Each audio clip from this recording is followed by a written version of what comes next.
Hello प्यारे दोस्तों, आज हम दिल का क्या कसूर एक दर्द भरी प्रेम कहानी का 7वां भाग लेकर आ गए हैं। तो चलिए आज की कहानी को शुरू करते हैं। श्री हैरानी से रणविजय को देख रही थी। उसे समझ नहीं आ रहा था कि रणविजय करना क्या चाहता था। इस वक्त रणविजय और श्री एक दूसरे की आंखों में देख रहे थे। जहां श्री की आंखों में हैरानी के एक्सप्रेशन नजर आ रहे थे, वहीं रणविजय की आंखों में डेविल एक्सप्रेशन नजर आ रहे थे, जैसे उसे जता रहा हो कि तुम चाहे कितनी भी कोशिश कर लो, तुम मेरे सामने नहीं टिक सकती।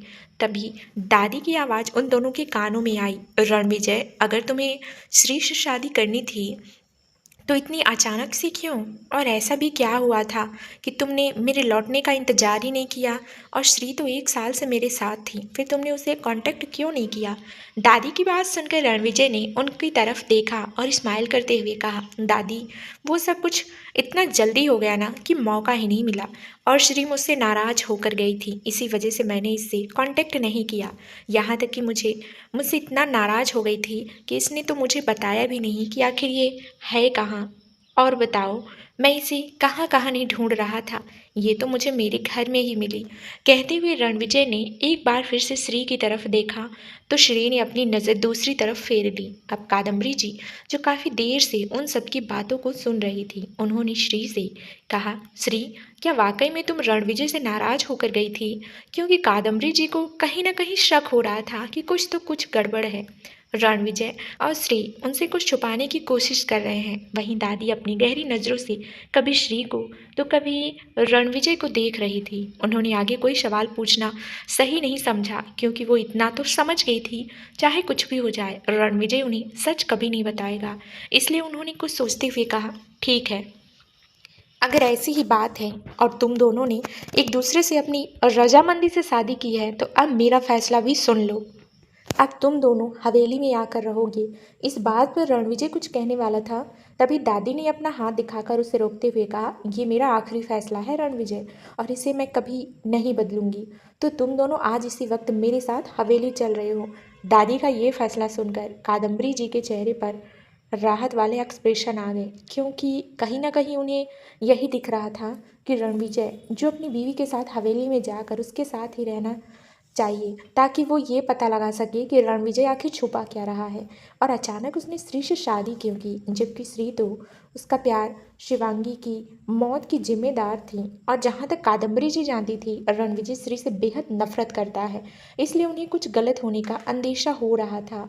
वहीं दादी की बात सुनकर श्री भी मन ही मन मुस्कुरा दी, क्योंकि वो भी जानती थी कि अगर वो दादी और कादम्बरी जी के साथ रही तो रणविजय उसके साथ कभी कुछ गलत नहीं कर पाएगा, क्योंकि रणविजय अपनी दादी और कादम्बरी जी का बहुत सम्मान करता था।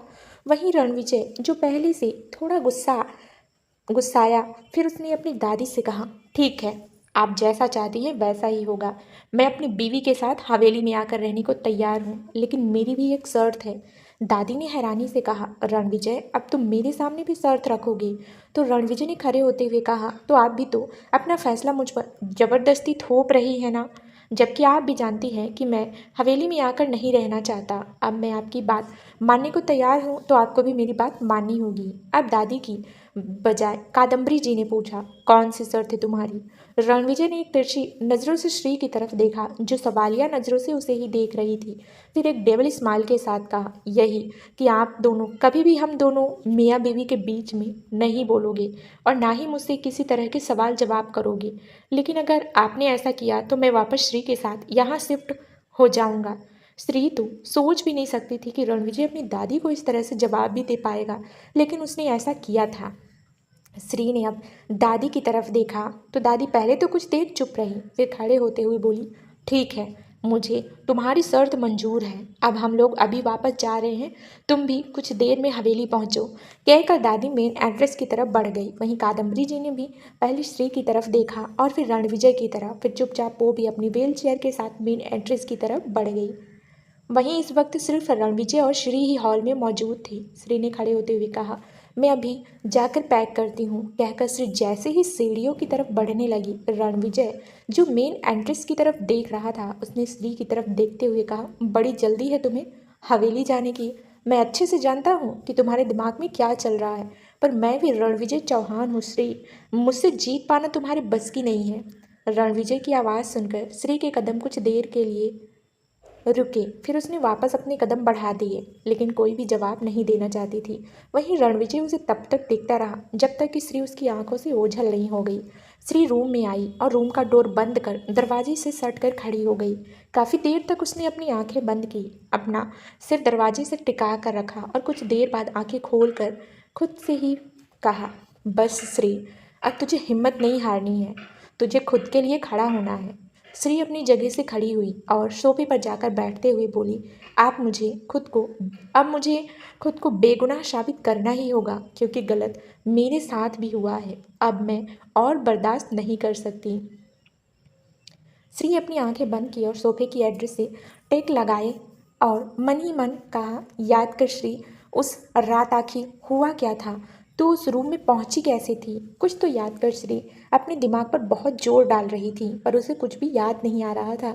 इरिटेट होकर श्री ने अपनी आंखें खोली और सोफे की आर्मरेस्ट हो पर हाथ मारते हुए कहा, वह गोद, मुझे कुछ भी याद क्यों नहीं आ रहा? मुझे याद करना होगा, तभी तो मैं सच तक पहुंच पाऊंगी कि आखिर मेरे साथ हुआ क्या था। वहीं दूसरी तरफ दादी और कादम्बरी देवी दोनों ही अभी गाड़ी की बैक सीट पर बैठी हुई थी। दादी इस वक्त बहुत ही सीरियस एक्सप्रेशन के साथ कुछ सोच रही थी। वहीं कादम्बरी जी तो दादी की चेहरे की तरफ देख रही थी। उनके चेहरे से साफ नजर आ रहा था कि वह दादी से कुछ पूछना चाहती हैं। आखिरकार उन्होंने हिम्मत करके दादी से पूछा, दादी, आप क्या सोच रही हैं? दादी, जो अपनी सोच में गुम थी, उन्होंने कादम्बरी जी की तरफ देखा, फिर ठंडी हवा भरते हुए कहा, रणविजय और श्री हमसे कुछ छुपा रहे हैं। कादम्बरी, मुझे ऐसा क्यों लग रहा है कि कुछ सही नहीं है? दादी की बात सुनकर कादम्बरी जी ने कहा, मुझे भी यही लगता है दादी। क्यों, दोनों के बीच में कुछ भी सही नहीं है। वैसे एक बात मैं आपको बताना चाहती हूँ। तो दादी ने कन्फ्यूजन से पूछा, कौन सी बात कादम्बरी? तो कादम्बरी जी ने कुछ देर चुप रहने के बाद कहा, दादी, आपको याद है ना कि मैं एक बार आपसे माँ जी, आपको याद है ना कि मैं एक बार आपसे बात की थी कि रणविजय एक लड़की को पसंद करता है और उससे शादी करने वाला है? तो दादी ने अपना सर हाँ में हिलाते हुए कहा, और उसकी शादी भी तो 1 बजे के साथ हो रही थी। हाँ, कुछ नाम बताया था तुमने, याद आया, शिवांगी, यही नाम था ना जिसकी शादी रणविजय के साथ होने वाली थी? कादम्बरी जी ने कहा, हाँ, बड़ी वही शिवांगी जिसकी शादी रणविजय के साथ होने वाली है। अब आप तो शादी में आ ही नहीं रही थी, तो बस इसी वजह से आप उसे मिल नहीं पाई, वरना आप उसे मिलती तो आपको पता चलता है कि शिवांगी बहुत प्यारी लड़की थी। ये कहते हुए कादम्बरी जी थोड़ा उदास हो गई। तो दादी ने आगे कहा, आगे बोलो बहू, क्या हुआ था? तो कादम्बरी जी ने बताया कि श्री शिवांगी की छोटी बहन है और रणविजय और बाकी सभी लोगों को लगता है कि शिवांगी की मौत का जिम्मेदार वही है। यह सुनकर दादी ने हैरानी से अपना मुंह पर हाथ रखा और कहा, ये क्या कह रही हो तुम कादम्बरी? श्री बहुत प्यारी बच्ची है और मैं अच्छे से जानती हूँ कि वह कभी किसी की जान नहीं ले सकती है। मुझे यह समझ नहीं आ रहा कि तुम लोगों को यह गलतफहमी कैसे हो गई? कादम्बरी जी ने कहा, माँ जी, सारे सबूत श्री के खिलाफ हैं। फिर धीरे धीरे कर कादम्बरी जी ने श्री की सारी बातें बता दी। किस तरह से शिवांगी ने श्री और रणविजय को एक ही रूम में पकड़ लिया था और तब से ही शिवांगी बहुत ज़्यादा डिप्रेशन लगने लगी थी और उसकी दूसरे दिन ही उसकी डेथ हो गई थी। जैसे जैसे कादम्बरी जी दादी को सारी बातें बता रही थी, दादी के चेहरे पर हैरानी वाले एक्सप्रेशन और भी ज़्यादा बढ़ते जा रहे थे। सारी बात बताने के बाद कादम्बरी जी चुप हो गई। तो दादी ने कादम्बरी जी से कहा, देखो कादम्बरी, कई बार आंखों देखा भी झूठ हो सकता है। क्या किसी चीज़ ने भी एक बार भी श्री से पूछने की कोशिश की कि आखिर उसके साथ हुआ क्या है या फिर सच क्या है? कादम्बरी जी ने कहा, मैं यही बात श्री से करना चाहती थी, लेकिन श्री कुछ भी बताने को तैयार ही नहीं थी। श्री को देखकर मुझे भी नहीं लगता है कि उसने कुछ भी गलत किया होगा, पर मुझे कहीं ना कहीं लगता है कि रणविजय कुछ तो हमसे छुपा रहा है। भला वह उस लड़की से शादी क्यों करेगा जिस पर उसी की ही मोहब्बत की मौत का इल्ज़ाम लगा हो? कादम्बरी जी की बात सुनकर अब तो दादी को भी पूरा यकीन हो गया था कि कहीं ना कहीं बहुत कुछ गलत हो रहा है। क्या यह तो फिलहाल कादम्बरी है और दादी दोनों को ही नहीं पता था, लेकिन दादी ने भी मन ही मन फैसला कर लिया कि वह सच पता करके रहेंगी। और वैसे भी उन्हें रणविजय और श्री के रिश्ते पर शक हो गया था, इसलिए उन्होंने उन दोनों को वापस हवेली में आकर रहने के लिए कहा था, ताकि वह दोनों उसकी नज़रों के सामने ही रहें और दादी श्री से सच के बारे में जान भी सके। श्री अपना लगेज उठाए हुए सीढ़ियों से नीचे उतर रही थी। मैंसन में एक भी सर्वेंट मौजूद नहीं था, इसलिए श्री को यह काम भी खुद ही करना पड़ रहा था। लगेज काफ़ी भारी था, इसलिए श्री को उठाने में दिक्कत भी हो रही थी और वो जैसे तैसे उसे उठाए नीचे आ रही थी। वहीं रणविजय सोफे पर बैठे हुए उसी के आने का वेट कर रहा था। श्री को सीढ़ियों से उतरते देख रणविजय ने उसकी तरफ देखा। कुछ देर बाद श्री नीचे आई तो रणविजय ने खड़े होकर अपनी दोनों पॉकेट में हाथ डाले और अपने कदम श्री की तरफ बढ़ाते हुए कहा, तुम हवेली में जा तो रही हो श्री, पर यह मत सोचना कि तुम वहाँ मुझसे बच जाओगी, क्योंकि मैं रणविजय चौहान हूँ। जो करना चाहता हूँ वो करके रहता हूँ। श्री रणविजय से किसी तरह की बहस नहीं करना चाहती थी, क्योंकि वो जानती थी कि वो जितना रणविजय से सवाल का जवाब देगी या उससे बहस करेगी, रणविजय उतना ही ज़्यादा अग्रेसिव होगा। और अक्सर रणविजय हद से कहीं ज़्यादा अग्रेसिव होकर उसे ही हर्ट करता था। रणविजय उसके झुके हुए चेहरे को गौर से देखते हुए बोला, एक बात कान खोलकर सुन लो, तुम्हारी वजह से मेरी दादी और मेरी माँ को कोई तकलीफ नहीं होनी चाहिए, और अगर मुझे पता चला कि तुमने उनके सामने अपनी जरा सी भी जबान खोली तो मैं तुम्हारी जबान ही काट दूंगा। श्री ने भले ही अपना चेहरा झुकाया हुआ था, पर वो साफ महसूस कर पा रही थी कि रणविजय उसके बहुत करीब है, क्योंकि रणविजय की सांस उसे अपने कान पर महसूस हो रही थी और रणविजय की वह गहरी आवाज़ जो सीधा श्री के रूह तक उतरती थी और उससे डरने पर भी मजबूर कर देती थी। श्री ने धीरे से अपना सर हाँ में हिलाते हुए कहा, मैं जानती हूँ कि दादी की तबीयत बिल्कुल ठीक नहीं रहती है और उन्हें हार्ट की भी दिक्कत है, इसलिए मैं खुद नहीं चाहती हूँ कि दादी को कोई भी ऐसी बात पता चले जिससे उनकी तबीयत ख़राब हो। इसलिए आप इस बारे में निश्चिंत रहें कि मैं दादी या फिर माँ को। इससे आगे कि श्री कुछ कह पाती, रणविजय ने उसकी बाह को कसकर पकड़ते हुए कहा, वो तुम्हारी माँ नहीं है, इसलिए ज़बरदस्ती के रिश्ते मत जोड़ो। कहते हुए रणविजय के हाथों की पकड़ श्री के नाजुक सी बाह पर और भी ज़्यादा कसती जा रही थी। जिस वजह से श्री को दर्द हो रहा था, उसने नम आँखों से रणविजय की तरफ देखते हुए कहा, प्लीज़ छोड़ दीजिए ना, मुझे दर्द हो रहा है। मैंने आपको कहा ना कि मैं उन्हें कुछ नहीं पता लगने दूंगी, और अगर आप चाहते हैं कि मैं आपकी माँ को माँ ना कहूँ तो आज के बाद नहीं कहूँगी, पर आप ऐसे बार बार मुझे हर्ट मत किया कीजिए। रणविजय ने श्री को झटके से छोड़ा और फिर ऑर्डर देने वाली टोन में कहा, अब चुपचाप अपने सामान को उठाकर बाहर लेकर आओ, मैं गाड़ी में तुम्हारा वेट कर रहा हूँ। श्री ने अपना लगेज पकड़ा और रणविजय के पीछे पीछे बाहर चली गई। श्री जब बाहर आई तो रणविजय इस वक्त अपनी ड्राइविंग सीट पर बैठा हुआ था। श्री एक नज़र अपने लगेज की तरफ देखा, वो समझ गई कि अब उसे ही अपने सामान को गाड़ी की डिग्गी में रखना होगा। उसने गाड़ी की डिग्गी की तरफ जाकर डिग्गी को ओपन किया और जैसे ही लगेज उठाने लगी, वह इतना भारी था कि उसे डिग्गी में रखने में काफ़ी परेशानी हो रही थी। वहीं रणविजय हॉर्न पर हॉर्न बजाए जा रहा था। अब हड़बड़ाहट में श्री जैसे तैसे उस लगेज को रखने लगी, लेकिन तभी उसके मुंह से एक दर्द भरी चीख निकली। श्री अपनी उंगलियां, क्योंकि लगेज के बीच के नीचे उसका हाथ आ गया था, इसलिए उसकी नाजुक सी उंगली कुछ लगी तो गाड़ी की डिग्गी के बीच में फंस गई। उसने जल्दी से अपना हाथ को कट कर पकड़ा और रोने लगी, क्योंकि उसके हाथ में बहुत दिक्कत हो रही थी। श्री की एक कमजोरी थी कि उसे दर्द बर्दाश्त नहीं होता था। श्री के रोने की आवाज़ सुनकर रणविजय ने फ्रस्ट्रेशन से स्टीयरिंग व्हील्स पर अपना हाथ मारते हुए कहा, अभी तो मैंने कुछ भी नहीं किया कि यह लड़की रो क्यों रही है। रणविजय एक बार फिर से हॉर्न बजाने लगा, पर श्री अभी भी अपना हाथ पकड़े हुए पीछे रो रही थी। रणविजय फ्रस्ट्रेशन से गाड़ी से बाहर आया,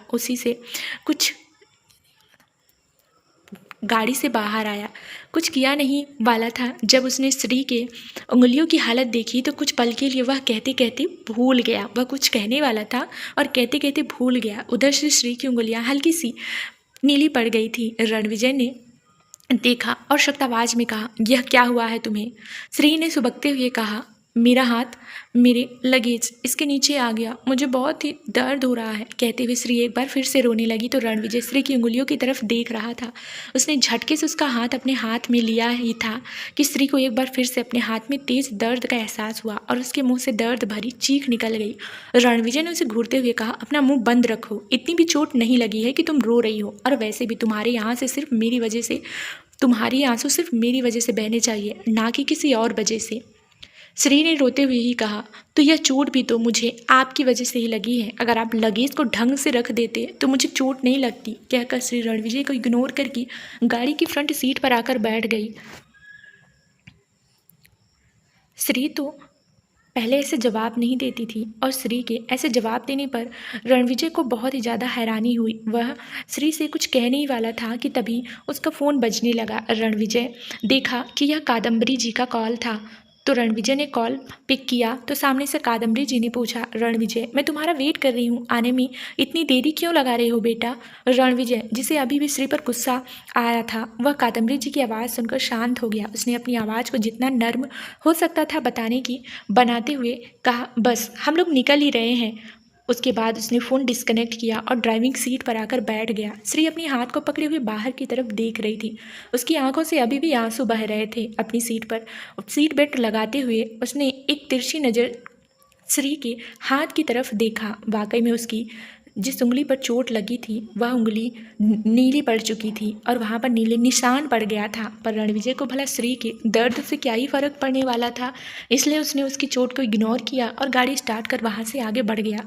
श्री के सिसकने की आवाज़ पूरे रास्ते रणविजय के कानों में आ रही थी, जिसे रणविजय इरिटेट भी हो रहा था। आधे रास्ते तक वह लोग पहुंचे ही थे कि रणविजय ने झटके से गाड़ी को ब्रेक लगाया, जिससे श्री ने चौंक कर रणविजय की तरफ देखा, क्योंकि अभी तो वह लोग हवेली पहुंचे ही नहीं थे।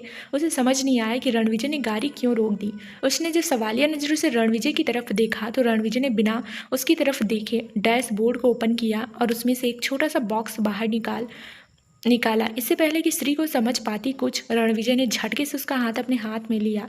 श्री हैरानी से कभी रणविजय को तो कभी रणविजय के उस हाथ को देख रही थी जिसमें रणविजय ने उसके हाथ को पकड़ा हुआ था। रणविजय ने बिना उसकी तरफ देखे ही कहा, इतनी सी चोट के लिए दुनिया भर की आंसू बहा रही है और मुझे इरिटेट कर रही हो। रणविजय श्री को सुनाए भी जा रहा था और उसकी चोट पर ऑइंटमेंट भी अप्लाई कर रहा था। हालांकि उसने श्री का हाथ बहुत शक्ति से पकड़ा था और ऑइंटमेंट लगाते वक्त भी उसने जरा सी भी निर्माण नहीं रखी थी। वह काफ़ी शक्ति से श्री की उंगली पर ऑइंटमेंट लगा रहा था, जिससे श्री को और भी ज़्यादा दर्द हो रहा था। वह बार बार अपना हाथ रणविजय के हाथ से छुड़ाने की कोशिश कर रही थी।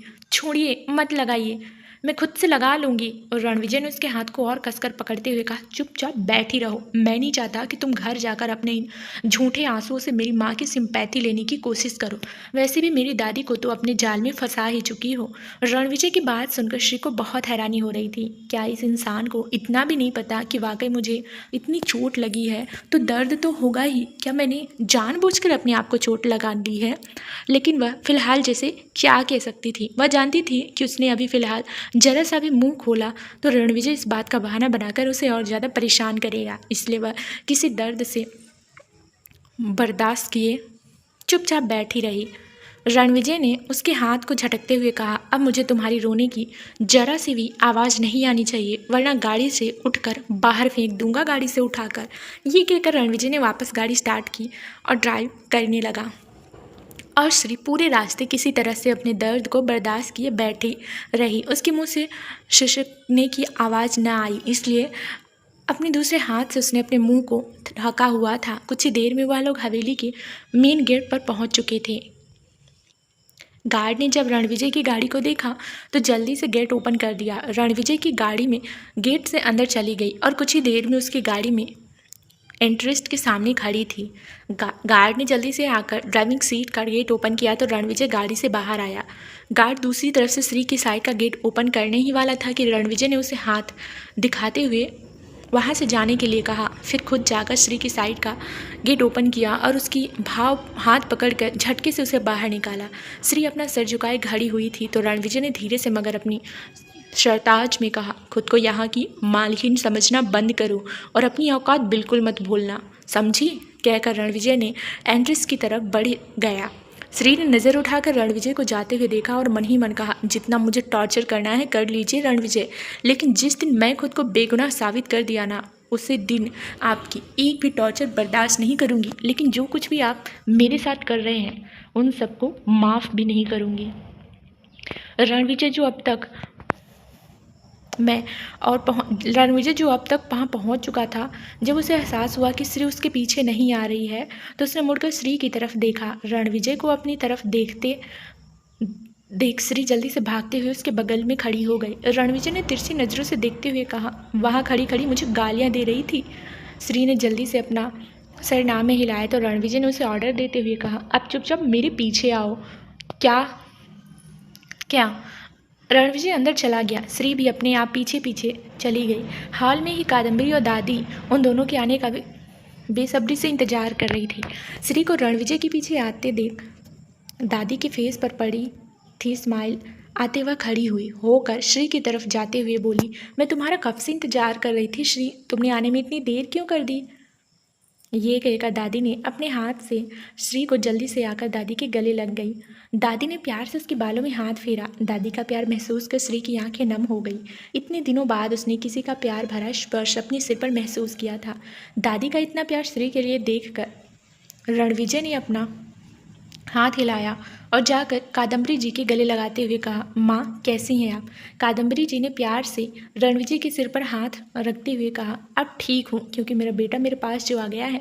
फिर प्यार से रणविजय के माथे को चूमते हुए कहा, अब मैं तुझे कहीं नहीं जाने दूंगी रणविजय, और अगर तुमने दोबारा जाने की कोशिश की ना और बातें की तो मैं तुम्हारी शिकायत तुम्हारी दादी से करूँगी।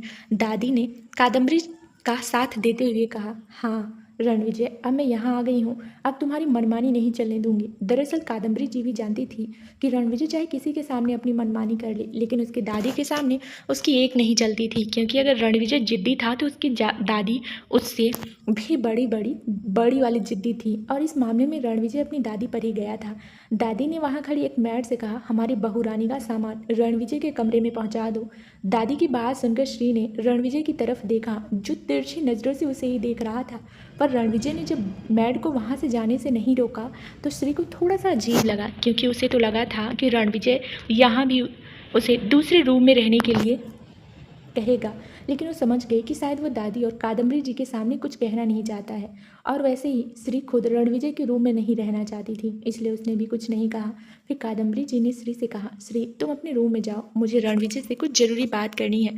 श्री ने धीरे से अपना सिर हाँ में हिलाया और फिर सीढ़ियों की तरफ चली गई। पर जाते जाते उसने एक नज़र रणविजय की तरफ देखा, जो बिना किसी एक्सप्रेशन के उसे देख रहा था। फिर वो कादम्बरी जी के पीछे पीछे उनके रूम की तरफ चला गया। श्री भी अपने रूम की तरफ चली गई। कुछ देर बाद रणविजय दादी और कादम्बरी जी के सामने एक सिंगल सोफे पर बैठा हुआ था। दादी ने कादम्बरी जी की तरफ देखा तो कादम्बरी जी ने अपना सिर हाँ में हिलाया और फिर रणविजय से पूछा, रणविजय ये सब क्या हो रहा है? तुम मुझे सच सच क्यों नहीं बता देते हो कि तुमने श्री से शादी क्यों की है? रणविजय ने इरिटेट होते हुए कहा, अगर आप दोनों को मुझसे यही बात करनी है तो मैं यहाँ से चला जाता हूँ। दादी ने सख्त लहजे में कहा, रणविजय ऐसे गुस्सा दिखाकर तुम अपनी माँ को चुप करा सकते हो, मुझे नहीं। और मुझे कोई दिक्कत नहीं है कि तुमने श्री से शादी कर ली, लेकिन मुझे दिक्कत इस बात से होगी अगर तुमने किसी बात का गुस्सा श्री पर निकाला, क्योंकि मैं नहीं चाहती हूँ कि श्री को तुम्हारी वजह से जरा सी भी तकलीफ हो। इससे पहले कि दादी और पोते के बीच की बहस बढ़ती, कादम्बरी जी ने बीच बचाव करते हुए कहा, हाँ रणविजय तुम्हारी दादी सही कह रही हैं, लेकिन श्री अब इस घर की बहू है और इस खानदान में कभी भी बहू का अपमान नहीं हुआ है, क्योंकि अगर ऐसा हुआ तो मैं खुद भी तुमसे नाराज़ हो जाऊंगी, क्योंकि हमारे घर की बहू हमारे घर की लक्ष्मी कहलाती हैं और इस घर की लक्ष्मी का अपमान मैं बर्दाश्त नहीं कर पाऊंगी और ना ही मैं बर्दाश्त करूंगी। रणविजय सोफे से खड़े होते हुए बोला, आप दोनों शायद भूल रही हैं कि मैं इस घर में इसी शर्त पर आया था कि मेरे और मेरी बीवी के बीच में हम दोनों दखल नहीं देंगे, और अगर आप दोनों का यही रवैया रहा तो मुझे लगता है कि मुझे अपनी बीवी को लेकर यहाँ से चले जाना चाहिए। रणविजय की बात सुनकर कादम्बरी जी ने थोड़ा उदास होते हुए कहा, क्या हमारा तुम पर इतना भी हक नहीं बनता है कि हम तुम्हें कोई बात समझा सकें? अपनी माँ को उदास होते देख कर रणविजय का गुस्सा एक पल में ही ठंडा हो गया। वो अपनी माँ के सामने ही पंजों के बल बैठ गया और उनके दोनों हाथों को पकड़ते हुए कहा, नहीं माँ, आप मुझ पर पूरा हक है आपका, आप मेरी बात को गलत तरीके से ले जा रही हैं। और वैसे भी आप खुद सोचिए कि झगड़ा किस पति पत्नी में नहीं होते हैं, लेकिन किसी तीसरे के दखल अंदाजी से वो झगड़ा बढ़ता है। इसलिए मैंने ये बात कही थी। थी। रणविजय की बात सुनकर कादम्बरी जी को अब जाकर थोड़ी तसल्ली हुई। फिर उन्होंने मुस्कुराते हुए रणविजय के सिर पर हाथ फेरा और कहा, ठीक है, अब तुम जाओ, अपने रूम में जाकर आराम करो, मैं तुम्हारा लंच वहीं भिजवा दूंगी। रणविजय अपनी माँ को दुखी नहीं देख सकता था, इसलिए उसने ये बात बनाई थी। वो उठकर रूम से बाहर चला गया, पर दादी को रणविजय की बातों पर अभी भी डाउट था। कादम्बरी जी जहाँ हमेशा दिल से सोचती थी, दादी हमेशा दिमाग का इस्तेमाल ज़्यादा करती थी। उनकी नज़रों से कभी कुछ छुपता नहीं था, पर उन्होंने भी मन ही मन तय कर लिया था कि वो श्री के साथ कुछ भी गलत नहीं होने देंगी। रणविजय अपने रूम में जाने की बजाय स्टडी रूम की तरफ चला गया, क्योंकि पहले ही उसका दिमाग बहुत ख़राब हो रहा था और आज वो ऑफिस भी नहीं जाने वाला था, तो अपना ऑफिस वर्क को अपनी स्टडी रूम में रह कर ही करने वाला था। रणविजय पूरा दिन स्टडी रूम में ही था, इसलिए उसने अपना डिनर भी स्टडी रूम में ही मंगवा लिया था। रात को लेट नाइट वो अपने रूम में आया तो उसे श्री रूम में कहीं नज़र नहीं आई। रणविजय पहले तो इस बात को इग्नोर कर अपने बेड की तरफ जा ही रहा था, तभी उसे याद आया कि वो इस वक्त हवेली में है और उसे थोड़ा डाउट हुआ कि कहीं श्री किसी दूसरे रूम में रहने तो नहीं चली गई, क्योंकि अगर ऐसा हुआ और उसकी दादी और माँ को इस बारे में पता चला तो उन लोगों को वैसे ही शक हो जाएगा। तभी उसकी नज़र बालकनी के डोर की तरफ गई, जो हल्का सा खुला हुआ था। रणविजय समझ गया कि श्री बालकनी की तरफ गई है। उसने भी अपने कदम बालकनी की तरफ बढ़ा दिए और डोर को ओपन कर बाहर चला गया।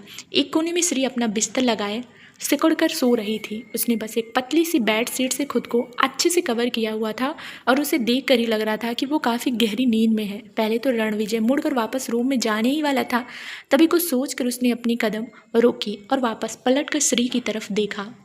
श्री को इतना सुकून से सोते देखकर रणविजय की फेस पर एक शैतानी भरी स्माइल आ गई। उसने अपने कदम श्री की तरफ बढ़ा दिए और पंजों के बल वो श्री के पास ही बैठ गया। चांद की रोशनी श्री के छोटे से मासूम चेहरे पर पड़ रही थी, जिससे श्री का चेहरा किसी हीरे की तरह चमक रहा था।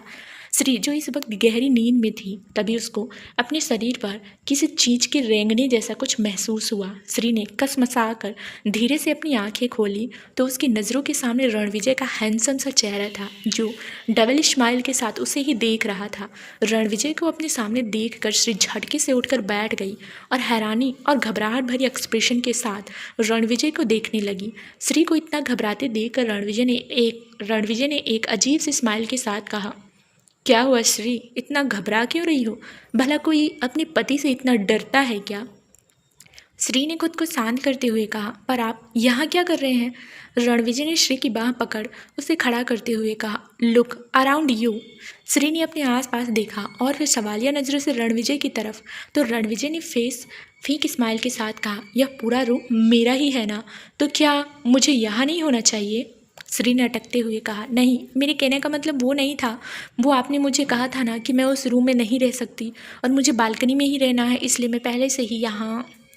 श्री अपनी बात पूरी कर पाती रणविजय उसे खींचते हुए अपने साथ ले गया और उसे बेड की तरफ धकेलते हुए कहा, तुम शायद भूल रही हो कि मैंने तुम्हें कहा था कि मेरी परमिशन से तुम बालकनी में जाओगी, वो भी तब जब मैं चाहूँगा, पर तुमने तो मुझसे परमिशन ही नहीं मांगी। श्री बेड से उठने की कोशिश कर ही रही थी कि रणविजय उसे वापस बेड पर धकेलते हुए कहा, अब देखो तुम फिर से अपनी मनमानी कर रही हो। क्या मैंने तुम्हें कहा कि तुम यहाँ से खड़ी हो जाओ, तो तुम बार बार खड़ी होने की कोशिश क्यों कर रही हो? श्री थोड़ा पीछे की तरफ खिसकते हुए बोली, पर मैं आपके साथ यहाँ कैसे सो सकती हूँ? रणविजय अपने दोनों पॉकेट में हाथ डाले श्री को देख रहा था। वहीं श्री घबराई नज़रों से रणविजय ने अपने होठों को हल्का सा भींचा और फिर कुछ सोचते हुए कहा, तुम यहाँ सो सकती हो जब मैं तुम्हें यहाँ सोने के लिए बुलाऊं तब, और आज मैं चाहता हूँ कि तुम यहाँ मेरे पास मेरे करीब सो, तो यहाँ से उठने के बारे में सोचना भी मत। श्री रणविजय के इरादे समझ गई थी, इसलिए वो जल्दी से दूसरी तरफ से उतरते हुए बोली, नहीं, मैंने आपसे 1 महीने की मोहलत मांगी है, तो उस वजह से आप मेरे करीब नहीं आ सकती। रणविजय ने अपने कदम श्री की तरफ बढ़ाते हुए कहा, पर मैंने तुम्हें यह तो नहीं कहा था कि मैं उस दौरान तुम्हारे करीब नहीं आऊँगा या तुम्हें चाहूँगा नहीं। श्री को अब समझ नहीं आ रहा था कि वो रणविजय को खुद से दूर कैसे रखे, क्योंकि इस रूम के बाहर तो वो दादी को अपनी ढाल बना सकती थी, लेकिन इस रूम के अंदर उसे खुद ही रणविजय से बचना था। अभी वो यह सब सोच ही रही थी, तब तक रणविजय उसके बहुत करीब आ गया था। श्री ने अपनी नज़र उठाकर रणविजय की तरफ देखा तो रणविजय ने उसके चेहरे की तरफ झुकते हुए कहा, अपने इस छोटे से दिमाग पर इतना जोर मत डालो। मुझे पता है कि तुम मुझसे बचने की आइडियाज़ ढूंढ रही हो। फिलहाल तो ऐसा कोई तरीका नहीं है जिससे तुम मुझसे बच सको। कहने के साथ ही रणविजय ने एक बार फिर से श्री को बेड पर ढकेल दिया, पर श्री एक बार फिर से उठने की कोशिश कर ही रही थी। रणविजय ने उसके ऊपर आते हुए कहा, अगर एक बार फिर से तुमने यहाँ से हिलने की कोशिश की तो फिर मेरा दिया हुआ टॉर्चर बर्दाश्त नहीं कर पाओगी, इसलिए चुपचाप वही करो जो मैं तुम्हें करने के लिए कह रहा हूँ। कहने के साथ ही रणविजय ने श्री के गले में पड़ा हुआ दुपट्टा खींचकर दूर फेंक दिया। श्री आंखें बड़ी किए अपने दुपट्टे को देख रही थी जो हवा में लहराते हुए फर्श पर गिर गया था। फिर वो रणविजय की तरफ देखते हुए बोली, यह आप सही नहीं कह रहे हैं, दूर हटिए मुझसे। कहने के साथ ही श्री रणविजय के सीने पर हाथ रख उसे खुद से दूर धकेलने लगी। रणविजय ने उसके दोनों हाथों को पकड़कर बेड पर प्रेस किया और उसकी उंगलियों में अपनी शक्त उंगलियों में फंसाते हुए उसके हाथ को जोर से प्रेस किया, जिस वजह से श्री के मुंह से हल्की सी आह निकली। आह, छोड़िए मुझे। पर रणविजय जैसे उसकी कोई बात सुन ही नहीं रहा था। वो उसके नेक को किस करने लगा और साथ ही साथ उसे फाइट भी करने लगा। श्री रणविजय से छूटने के लिए छटपटा रही थी, प्लीज़ मुझे छोड़िए, ये सही नहीं कर रहे हैं आप। पर रणविजय जैसे स्ट्रॉन्ग पर्सनालिटी के आगे श्री एक नाजुक सी लड़की थी, वह भला उसका कहाँ तक मुकाबला कर पाती।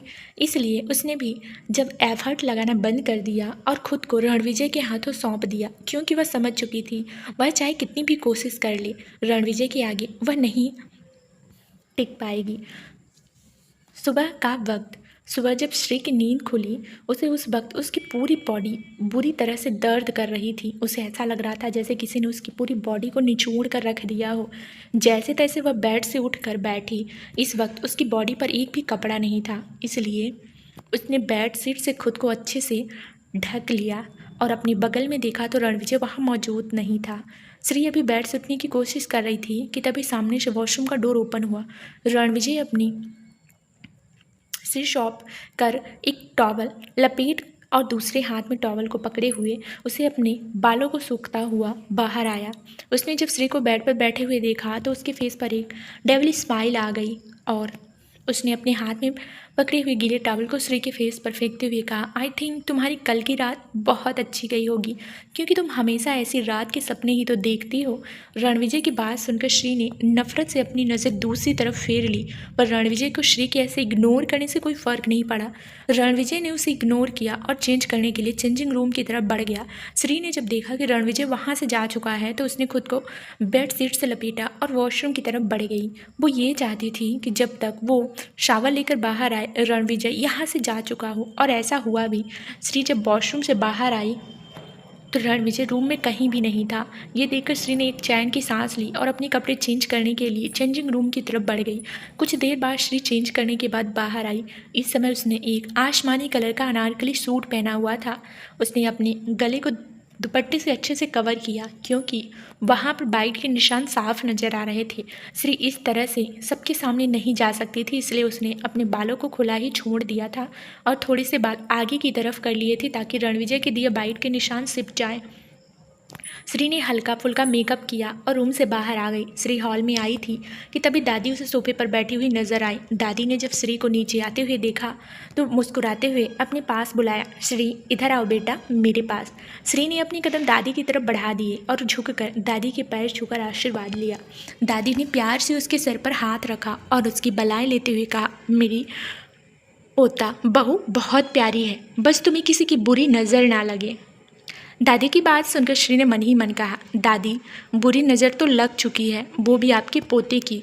पर वो दादी को ये सब बोलकर उनका दिल नहीं दुखाना चाहती थी। दादी ने उसे अपने पास बिठाया तो श्री दादी के पास ही सोफे पर बैठ गई। दादी ने श्री से कहा, श्री देखो बेटा, मुझे नहीं पता तुम लोगों ने शादी कब की, कैसे की, क्यों की, लेकिन जैसे मेरी पोते की हरकतें हैं मुझे नहीं लगता कि उसने सारे रस्मों को माना होगा। इसलिए मैं चाहती हूँ कि मैं दोबारा शादी अपनी आंखों के सामने दोबारा कराऊँ, वो भी पूरे रस्म रिवाज के साथ। दादी की बात सुनकर श्री ने चौंकते हुए दादी की तरफ देखा। वो कुछ बोलने ही वाली थी कि तभी रणविजय की भारी आवाज़ उन दोनों के कानों में आई, दोबारा शादी करने की क्या ज़रूरत है दादी, एक बार शादी हो चुकी है ना, क्या वो काफ़ी नहीं है। दादी ने हैरानी से रणविजय की तरफ देखा। वहीं श्री समझ गई थी कि रणविजय ऐसा क्यों कह रहा है, क्योंकि ये शादी तो सिर्फ दुनिया को दिखाने के लिए थी। असल में तो उनके बीच किसी भी तरह का पति पत्नी का रिश्ता नहीं था। रणविजय ने तो शादी जैसे पवित्र बंधन का भी मजाक बनाकर रखा हुआ था, पर यह श्री की मजबूरी थी कि वो ये बात दादी को नहीं बता सकती थी। रणविजय जाकर वहीं सोफे पर दादी के सामने बैठ गया और उसने एक नज़र श्री की तरफ देखा। श्री रणविजय की तरफ नहीं देख रही थी, उसने अपनी नज़र झुकाई हुई थी। फिर उसने दादी से कहा, दोबारा शादी वादी करने की कोई ज़रूरत नहीं है। दादी ने थोड़ा सख्त लहजे में कहा, क्यों रणविजय, जब तुमने शादी की थी तो क्या सभी रस्मों का पालन किया था? रणविजय ने बिना किसी भाव के कहा, हाँ दादी, मैंने ये शादी मंदिर में की थी, तो जाहिर सी बात है सारे रस्मों का पालन भी किया होगा। क्या आपको श्री की मांग में सिंदूर और गले में मंगलसूत्र नजर नहीं आ रहा है? दादी ने थोड़ी इरिटेट होते हुए कहा, रणविजय, अगर शादी हो चुकी है फिर भी तसल्ली के लिए दोबारा करवाना चाहती हूँ, तो अब तुम्हें परेशानी किस बात की है? रणविजय को अब दादी की जिद देखकर गुस्सा आ रहा था। उसने फिर भी अपने गुस्से को शांत करते हुए कहा, दादी, आपको अगर मेरी बात का भरोसा नहीं है तो श्री से पूछ लीजिए। मुझे नहीं लगता कि आपकी लाडली बहू आपसे झूठ बोलेगी। ये कहकर रणविजय श्री को देखने लगा। श्री की नज़र कुछ पल के लिए रणविजय पर गई, जो उसे घूर कर जैसे आंखों ही आंखों में वार्न कर रहा हो कि उसकी बात का समर्थन करे, वरना उसके लिए अच्छा नहीं होगा। श्री ने सकपकाते हुए दादी से कहा, हाँ दादी, ये सही कह रहे हैं, शादी मंदिर में ही हुई थी और सारे रस्म रिवाज साथ हुई थी।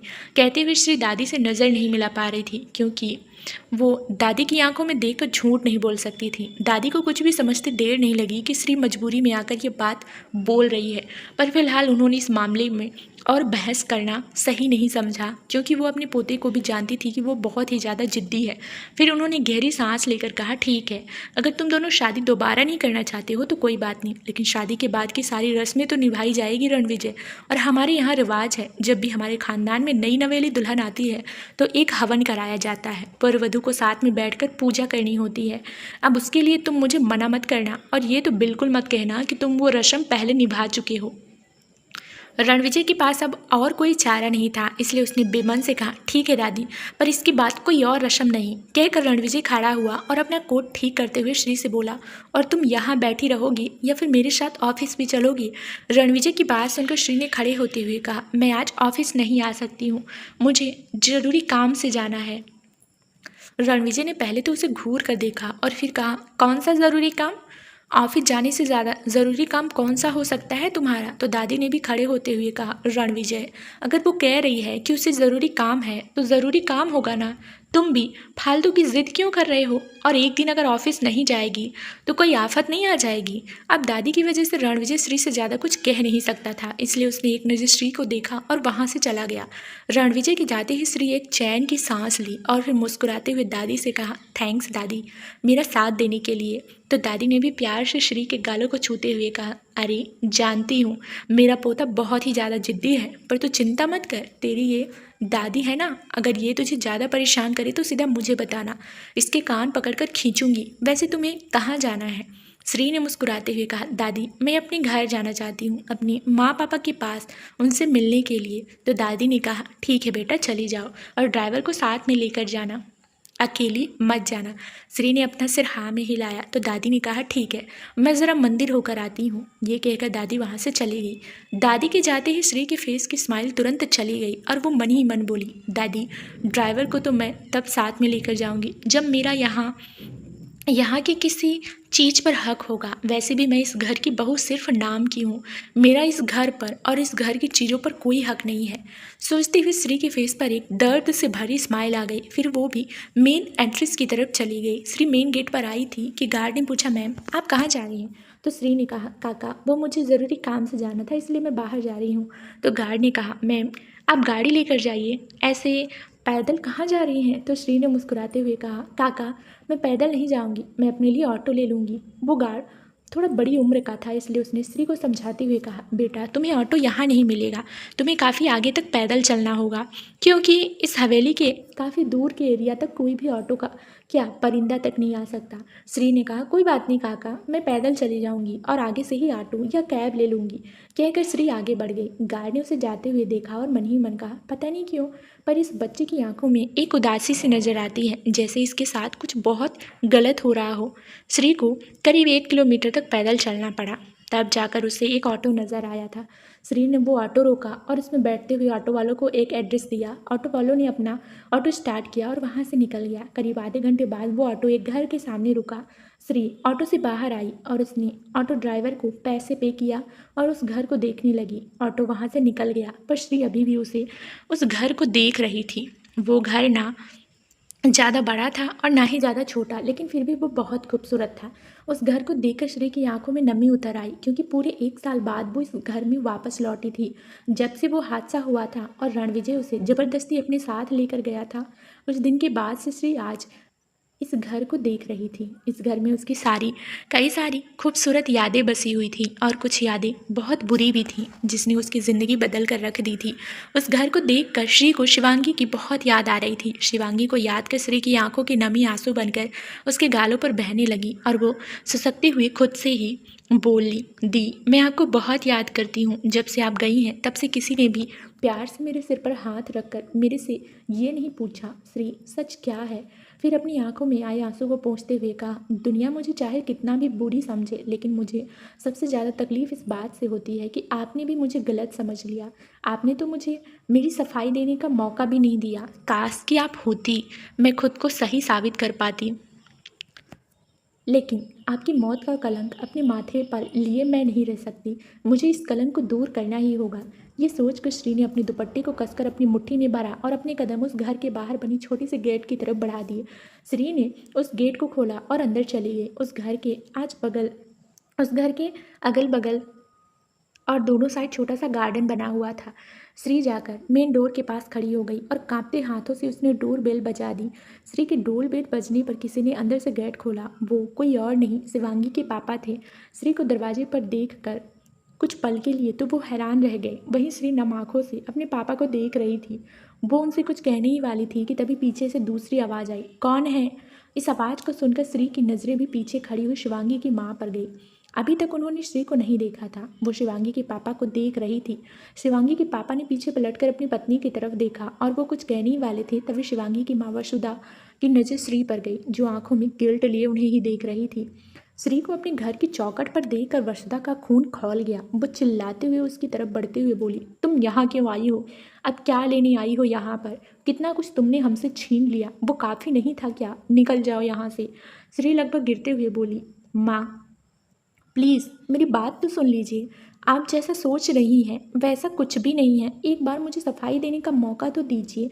पर वसुधा अब तक दरवाजे तक पहुंच चुकी थी और इससे पहले कि वो दरवाजे को बंद कर दी, श्री जल्दी से अंदर आई और घुटनों की वसुधा के सामने बैठते हुए बोली, माँ क्या मुझे एक बार भी सफाई का मौका नहीं दिया जाएगा?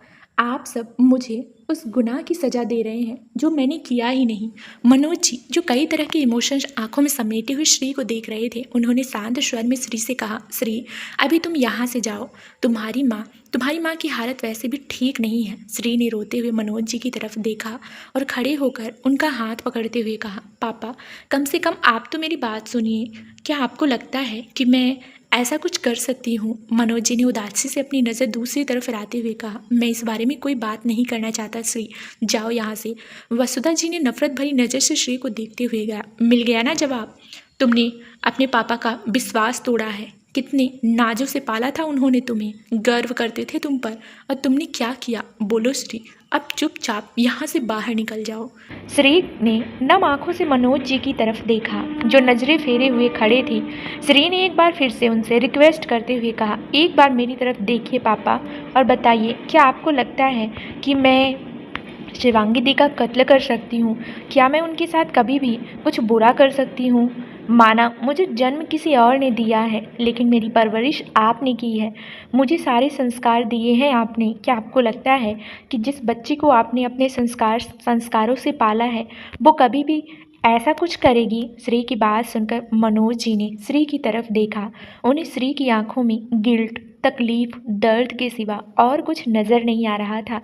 कुछ पल के लिए तो मनोज जी का दिल भी श्री को देखकर पिघल गया, लेकिन तभी वसुधा ने श्री की बाँह पकड़कर उसे अपने साथ सामने करते हुए कहा, अपनी ये मासूम शक्ल दिखाकर उन्हें बहकाने की कोशिश मत करो श्री, क्योंकि तुम क्या हो ये पूरी दुनिया देख चुकी है। श्री ने अपनी बाह वसुधा जी के हाथ से छुड़ाई और मनोज जी के सामने जाकर लगभग गिड़गिड़ाते हुए कहा, बताइए पापा, क्या आपको भी यही लगता है कि मैं आपको धोखा दे रही हूँ? बताइए ना, क्या आपकी श्री ऐसा कर सकती है? क्या मुझे मौका नहीं मिलना चाहिए कि मैं अपनी बेगुनाही साबित कर सकूं? मुझ पर उस बहन को मारने का इल्ज़ाम लगा है जिन्हें मैं अपनी जान से भी ज़्यादा प्यार करती थी। मैं नहीं जी पा रही इस गिल्ट के साथ। हाँ, कहीं ना कहीं शिवांगी दी की मौत मेरी वजह से हुई, पर मैंने उन्हें नहीं मारा। प्लीज़ आप मेरी बात का भरोसा कीजिए। मनोज जी श्री की आंखों में आंसू देखकर बेचैन हो रहे थे। हाँ, ये सही था कि श्री उनकी बायोलॉजिकल डॉटर नहीं थी, लेकिन ये भी सच था कि उन्होंने कभी भी श्री को शिवांगी से कम नहीं समझा था। जितना प्यार वो शिवांगी से करते थे, उतना ही प्यार वो श्री को भी करते थे। उन्होंने हमेशा ही श्री को अपनी सगी बेटी ही माना। वो श्री से कुछ कहने ही वाले थे, उससे पहले ही वसुधा ने श्री के हाथ को कसकर पकड़ा और उसे बाहर की तरफ खींच कर ले जाते हुए कहा, अपनी ये झूठी बातें कहीं और जाकर करना श्री, अब तुम्हारे आंसू हमें पिघला नहीं सकते, निकल जाओ मेरे घर से। ये कहने के साथ ही वसुधा जी ने श्री को घर से बाहर धकेल दिया और तेज आवाज के साथ डोर बंद कर दिया। मनोज जी ने हैरानी से वसुधा से कहा, वसुधा, ये क्या किया तुमने? भूलो मत, श्री भी इस घर की बेटी है। और वो क्या गलत कह रही थी? उसे भी अपनी बेगुनाही साबित करने का मौका तो मिलना चाहिए ना। अक्सर जो हम देखते हैं सुनते हैं वो सच हो ये ज़रूरी तो नहीं है ना। वसुधा ने गुस्से से भड़कते हुए कहा, आखिर उसने आपको अपनी बातों में फंसा ही लिया ना मनोज जी।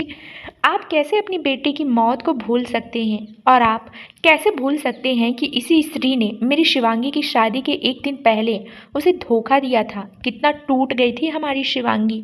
सब कुछ भूल गए क्या आप, कि अभी भी आप उसे एक मौका देना चाहते हैं? मनोज जी ने उन्हें वापस समझाते हुए कहा, वसुधा, मेरी बात को समझने की कोशिश करो। वसुधा ने अपना हाथ दिखाकर उन्हें रोकते हुए कहा, मुझे इस बारे में कुछ नहीं सुनना और ना ही कुछ समझना है, और दोबारा इस घर में उस मनहूस का नाम नहीं लिया जाएगा। कहकर वसुधा रोते हुए अपने रूम की तरफ चली गई। मनोज जी ने बेबस नजरों से वसुधा को जाते हुए देखा और फिर बंद दरवाजे की तरफ। तभी उनके मन में कुछ आया और वो जल्दी से जाकर दरवाजा खोलकर बाहर गए, लेकिन बाहर श्री नहीं थी। इसका मतलब कि वो जा चुकी थी। मनोज जी ने गहरी सांस लेते हुए कहा, श्री, कोई तुम्हारी बात समझे या ना समझे, लेकिन तुम्हारे पापा तुम्हारी बात जरूर समझेंगे। मैं दूंगा तुम्हें एक मौका।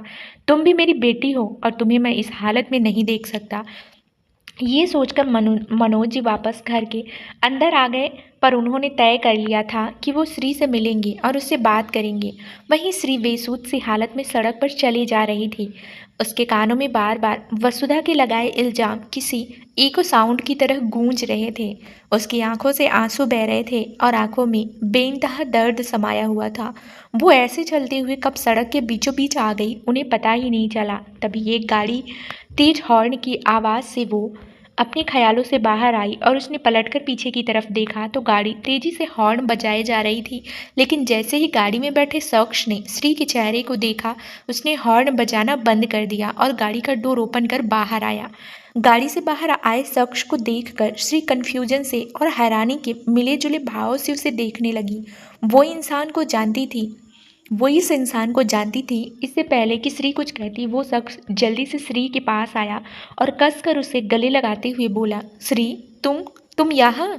तुम्हें नहीं पता तुम्हारी जाने के बाद मैंने तुम्हें कितना मिस किया। ये कोई और नहीं, तरुण था। तरुण को देखकर श्री को काफ़ी खुशी महसूस हो रही थी। आखिर तरुण उसका दोस्त जो था, एक ऐसा इकलौता दोस्त जो श्री की फेस पर हमेशा स्माइल लाने के लिए कुछ भी करता था। तरुण श्री से दूर हुआ और उसे ऊपर से नीचे तक देखते हुए कहा, तुम ठीक तो हो ना? और ऐसे अचानक क्यों चली गई थी? तुम्हें पता है मैं तुम्हारे लिए कितना परेशान था? श्री ने स्माइल करते हुए कहा, वो सब कुछ इतना अचानक। तभी तरुण ने उसकी बात को काटते हुए कहा, मुझे सब पता है। तुमने रणविजय भाई से शादी कर ली ना? तुम तो बड़ी छुपौरी स्तंभ निकली। तुम रणविजय भाई से प्यार करती थी और तुमने बताया भी नहीं। लेकिन फिर कुछ सोच कर तरुण ने कन्फ्यूजन से कहा, पर मैंने सुना था रणविजय भाई तो किसी शिवांगी नाम की लड़की से शादी करना चाहते थे और उनकी शादी तो उनसे हो भी रही थी। वो क्या है ना, मैं शादी अटेंड करने नहीं आ पाया था, मैं अब्रॉड में था ना इसलिए। लेकिन फिर अचानक तुमसे शादी? श्री ने एक फीकी सी स्माइल के साथ कहा। तरुण, क्या हम कहीं बैठकर बात कर सकते हैं? तरुण श्री के चेहरे को ही देखकर समझ गया था कि श्री इस वक्त बहुत ही ज़्यादा परेशान है।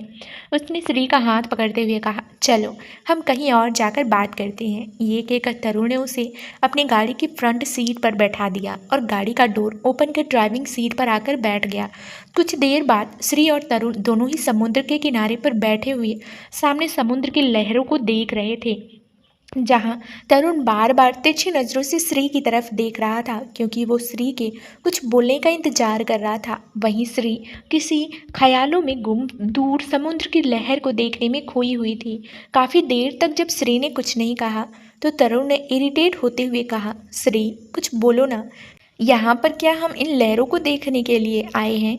श्री ने चेहरा घुमाकर तरुण की तरफ देखा और फिर खड़े होते हुए कहा, चलो थोड़ा वॉक करते हुए बात करते हैं। तरुण भी खड़ा हो गया और उसने अपनी पैंट से रेत साफ करते हुए कहा, जब खड़े होकर वॉक करते हुए ही बात करनी थी तो ज़बरदस्ती मेरे कपड़े क्यों ख़राब किया? देखा नहीं, पूरी गीली रेत मेरी पैंट पर चिपक गई। श्री ने हंसते हुए तरुण के पीठ पर टैप करते हुए क्या तुम मेरे लिए इतना भी नहीं कर सकते तरुण? तो तरुण ने हंसते हुए अपने बालों में हाथ फेरा और कहा, तुम्हारे लिए तो मेरी जान भी हाजिर है श्री, और अब तो तुम मेरी भाभी हो तो तुम्हारी एक्स्ट्रा केयर करना तो बनता है। चलो और मुझे बताओ कि आखिर ये सब हुआ क्या है और तुम यहाँ क्या कर रही हो, और अचानक रणविजय भाई और तुम्हारी शादी का क्या कारण था? श्री ने अपने कदम आगे बढ़ाते हुए कहा, यह सब एक बहुत लंबी कहानी है। तो तरुण ने भी उसके साथ साथ चलते हुए कहा, अब कितनी भी लंबी कहानी हो, तुम्हारा ये दोस्त सारी कहानियाँ सुनने को तैयार है, तुम बोलना तो शुरू करो। श्री ने धीरे धीरे तरुण को सारी बातें बता दी। तरुण और श्री का रिश्ता था ही ऐसा कि वो कभी भी तरुण से कुछ नहीं छुपाती थी। शिवांगी के बाद अगर उसकी लाइफ में कोई एक ऐसा इंसान था जिससे श्री खुलकर अपनी सारी परेशानियां शेयर कर लेती थी तो वो तरुण था, और तरुण का स्वभाव था ही इतना प्यारा कि हर किसी का दिल जीत लेता था। श्री ने धीरे धीरे कर तरुण को सारी बातें बता दी थी, जिसे सुनकर तरुण को जैसे सदमे में ही चला गया। अब उसके चेहरे पर परेशानी वाले भाव नजर आने लगे। उसने श्री की बाह को पकड़ते हुए कहा, ये तुम क्या कह रही हो श्री? ऐसा कैसे हो सकता है? और रणविजय भाई तुम्हारे साथ ऐसा कैसे कर सकते हैं? बात करते हुए श्री की आंखों में नमी उतर आई थी, पर वो तरुण को अपनी आंखों की नमी बताना नहीं चाहती थी। उसने अपनी नज़र फेरते हुए कहा, मेरे साथ उन्होंने ऐसा किया है तरुण। मैंने उनसे बचकर भागने की बहुत कोशिश की, पर उन्होंने मुझे वहाँ भी ढूंढ लिया। अब तो मैंने इन सबको अपनी किस्मत मान लिया है। तरुण ने अपने बालों में हाथ फेरते हुए फ्रस्ट्रेशन से कहा, ये तुम्हारी किस्मत नहीं है श्री, क्योंकि तुम ये सब डिज़र्व नहीं करती हो। तुम बहुत अच्छी हो, तुम सबका प्यार डिज़र्व करती हो ना कि किसी की नफ़रत। और मैं नहीं मानता कि शिवांगी की मौत से तुम्हारा कोई लेना देना होगा। और ये बात तो साफ है कि वो हादसा हो सकता है और तुम किसी को नुकसान पहुंचाने के बारे में सोच भी नहीं सकती, और ख़ासकर उस इंसान को जिससे तुम इतना प्यार करती हो। श्री ने गहरी सांस ली और कहा, पर पूरी दुनिया यही मानती है तरुण, पर मैंने भी अब ठान लिया है कि मैं अपनी बेगुनाही साबित करके रहूँगी। आखिर कब तक मैं लोगों के ऐसे इल्ज़ाम बर्दाश्त करती रहूँगी? श्री की बात सुनकर तरुण के फेस पर स्माइल आ गई। उसने श्री के दोनों गालों को पिंच करते हुए कहा, ये हुई ना मेरी श्री वाली बात। तुम जो कुछ भी करोगी, ये तुम्हारा दोस्त हमेशा तुम्हारे साथ है, और मैं भी तुम्हारे इस मिशन में तुम्हारा पूरा साथ दूंगा। तो श्री ने हैरानी से कहा, मिशन? कौन सा मिशन? तो तरुण ने कहा, अरे यही खुद को बेगुनाह साबित करने का मिशन। तुम नहीं जानती, मैं पक्का वाला जासूस हूँ। यहाँ तक कि बड़े से बड़े डिटेक्टिव तो मुझसे क्लास लेकर जाते हैं। तरुण की बात सुनकर श्री को हंसी आ गई। उसने तरुण की बाह पर हल्का सा पंच करते हुए कहा, फेंकने की भी कोई हद होती है तरुण, इतना भी मत फेंको कि मैं संभाल ना पाऊँ। श्री की बात सुनकर तरुण ने एटीट्यूड के साथ कहा, मैं फेंक नहीं रहा हूँ, ये तो मेरी क्वालिटी है। अच्छा वो सब छोड़ो और बताओ तुम और आगे क्या करने वाली हो, मतलब तुम इसकी शुरुआत कहाँ से करोगी? श्री, जो अभी तक स्माइल कर रही थी, अचानक ही उसका फेस सीरियस हो गया। उसने कुछ सोचते हुए कहा, पहले तो मैं उस रात के बारे में सोचना चाहती हूँ कि आखिर मैं रणविजय जी के रूम में पहुंची कैसे। मुझे उस रात के बारे में कुछ भी नहीं पता। तो तरुण ने कुछ सोचते हुए कहा, तुम उस रात के बारे में मत सोचो, उस वक्त के बारे में सोचो जिसके बारे में तुम्हें याद हो। क्या तुम्हें याद है कि तुमने अपने होश कब खोए थे? तरुण की बात सुनकर श्री सोच में पड़ गई। तभी उसे याद आया कि वो रात शिवांगी की मेहंदी वाली रात थी। मेहंदी का फंक्शन उस होटल में ही किया गया था जहाँ पर शादी होने वाली थी। श्री ने भी अपने हाथों में मेहंदी लगवाई थी। श्री के दोनों हाथों में मेहंदी लगी हुई थी, पर उसे जब प्यास लगी तब उसने एक लड़की से पानी के लिए कहा। वो लड़की उसके लिए पानी लेने चली गई, पर कुछ देर बाद वो अपने हाथ में सॉफ्ट ड्रिंक का गिलास लिए उसके पास आ गई और उसे देते हुए बोली, दी इसे पी लो, इससे आपको अच्छा लगेगा। श्री ने अपने दोनों हाथ की मेहंदी दिखाते हुए कहा, पर मेरे हाथों में तो मेहंदी लगी है, तुम ही मुझे पिला दो ना। तो उस लड़की ने अपने हाथों से वो सॉफ्ट ड्रिंक का गिलास श्री के होठों से लगा दिया और श्री को प्यास बहुत ज़्यादा लगी थी, इसलिए उसने एक ही सांस में वो गिलास खाली भी कर दिया। ये सब याद आते ही श्री ने तरुण को वो सब बताया तो तरुण ने अपनी फॉरहेड को अंगूठी से रब करते हुए कुछ सोचा और फिर श्री से कहा, तुम उस लड़की को जानती हो क्या? श्री ने कुछ याद करने की कोशिश की और फिर कहा, नहीं, मैं उसे नहीं जानती हूँ, पर हाँ, मैं उससे तभी मिली थी, पर मुझे नहीं लगता कि वो लड़की कुछ गलत करेगी, क्योंकि वो सिर्फ 15 से 16 साल की बच्ची ही तो थी। मतलब वो ऐसा क्यों करेगी? तरुण ने कुछ सोचते हुए कहा, हो सकता है कि किसी और ने ऐसा कुछ किया हो और तुम्हारी वो सॉफ्ट ड्रिंक स्पाइक करवाई हो और इस बारे में उस बच्ची को कुछ नहीं पता हो। अब ये बात वो बच्ची बताएगी ना कि उसे वो सॉफ्ट ड्रिंक दी किसने थी। श्री ने चौंकते हुए कहा, हाँ, ये बात मैंने सोचा ही नहीं। उस बच्ची को ज़रूर पता होगा कि उसे वो सॉफ्ट ड्रिंक का गिलास किसने दिया था, क्योंकि जब मैंने वो सॉफ्ट ड्रिंक पिया था ना, उसके बाद मुझे अजीब से बेचैनी होने लगी थी और जैसे जैसे वो बेचैनी बढ़ने लगी तो मैं उठकर अपने रूम की तरफ चली गई। पर उसके बाद क्या हुआ मुझे कुछ भी याद नहीं। मुझे तो ऐसा ही लगा कि मैं अपने रूम में आई हूँ, लेकिन जब सुबह मेरी नींद खुली तब तक सब कुछ खत्म हो चुका था। तरुण ने श्री के कंधे पर हाथ रखते हुए कहा, हमें पहले उस लड़की के बारे में पता लगाना होगा कि आखिर वो थी कौन। तुम्हें कुछ तो याद होगा कि वो लड़की किसकी तरफ से थी, हमारी तरफ से या फिर शिवांगी के परिवार की तरफ से? श्री ने कुछ सोचते हुए कहा, हाँ, वो लड़की मेरे पास बैठकर बात कर रही थी। तब उसने मुझे बताया था कि रणविजय जी के घर में एक मैड काम करती है, वो उसी की बेटी थी। ये बात सुनकर तरुण के फेस पर बड़ी सी स्माइल आ गई और कहा, तो बस जब उस मैड को ढूंढते हैं तो बस अब उस मैड को ढूंढते हैं कि हमारे घर में ऐसी कौन सी मैड काम करती है जिसकी बेटी वो लड़की थी। तुम उस लड़की को पहचानती हो ना? तो श्री ने कहा, हाँ, अच्छे से, बल्कि मैं तो उसे आज भी देखूंगी तो पहचान जाऊंगी और वो लड़की भी मुझे पहचान जाएगी, क्योंकि हल्दी के फंक्शन और मेहंदी के फंक्शन में वो मेरे आसपास ही थी। तरुण ने फिर खुश होते हुए कहा, तो बस लग जाते हैं अपने काम पर, चलो हम लोग साथ में हवेली चलते हैं। श्री ने अपना सिर हाँ में हिलाया और दोनों ही गाड़ी की तरफ चले गए। तरुण रणविजय के मामा का लड़का था और उसके मामा शिमला में ही रहते थे और वो खुद भी बहुत बड़े बिजनेसमैन थे और उसके मामा चाहते थे कि तरुण रणविजय के साथ रहकर बिजनेस के दांव पेंच सीखे, इसलिए उन्होंने उसे मुंबई भेजा था। तरुण की गाड़ी हवेली के सामने आकर रुकी। श्री और तरुण दोनों ही गाड़ी से बाहर आए और मेन एंट्रेंस की तरफ बढ़ गए। अभी वो दोनों अंदर जा ही रहे थे कि सामने से ही रणविजय बाहर की तरफ आ रहा था। रणविजय ने जब श्री और तरुण को साथ आते देखा तो कन्फ्यूजन से कभी तरुण को देखा तो कभी श्री को। वहीं श्री की नज़रें जब रणविजय से मिली तो उसके कदम जहाँ थे वहीं जम गए, क्योंकि रणविजय गुस्से से श्री को देख रहा था। लेकिन जब तरुण ने श्री को कहीं और देखते हुए देखा तो उसने उसके नज़रों का पीछा किया और सामने रणविजय को देखकर उसके फेस पर बड़ी सी स्माइल आ गई। वो जल्दी से रणविजय के पास गया और उसे टाइट हग करते हुए कहा, भाई कैसे हैं आप?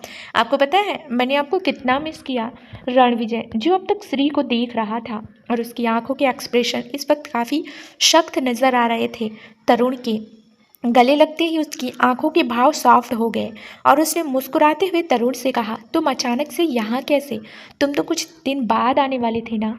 तरुण ने रणविजय से दूर होते हुए कहा, जब से मुझे आपके और श्री की शादी के बारे में पता चला है मैं खुद को रोक ही नहीं पाया। और आपको पता है श्री मेरी बहुत अच्छी दोस्त है। शिमला में हम दोनों काफ़ी सारा टाइम साथ में स्पेंड करते थे। कहकर तरुण मुस्कुराते हुए श्री को देखने लगा। वहीं श्री के फेस पर भी फीकी स्माइल आ गई, लेकिन रणविजय की नज़रों का सामना करते ही उसकी फेस की स्माइल चली भी गई। वो हड़बड़ाते हुए बोली, मैं अंदर जाती हूँ, मुझे दादी से कुछ काम है। ये कहकर श्री अंदर की तरफ चली गई। रणविजय ने उसे जाते हुए देखा और फिर तरुण से कहा, क्या वाकई में तुम दोनों बहुत अच्छे दोस्त हो? तो तरुण ने रणविजय को छेड़ते हुए कहा, अब ये मत कहना कि आपको हमारी दोस्ती से जलन है। पहले तो हम सिर्फ दोस्त थे, पर अब तो हम देवर भाभी भी हैं।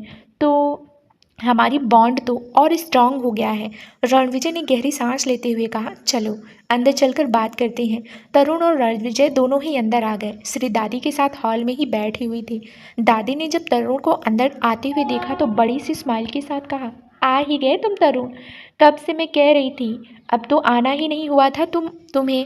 तरुण हंसते हुए दादी के पास गया और उसके बगल में बैठते हुए कहा, स्वीट हार्ट, तुम्हारी याद ही मुझे यहाँ खींच लाई, पर तुमने भी अच्छा नहीं किया अपने बॉयफ्रेंड को वहाँ अकेला छोड़कर।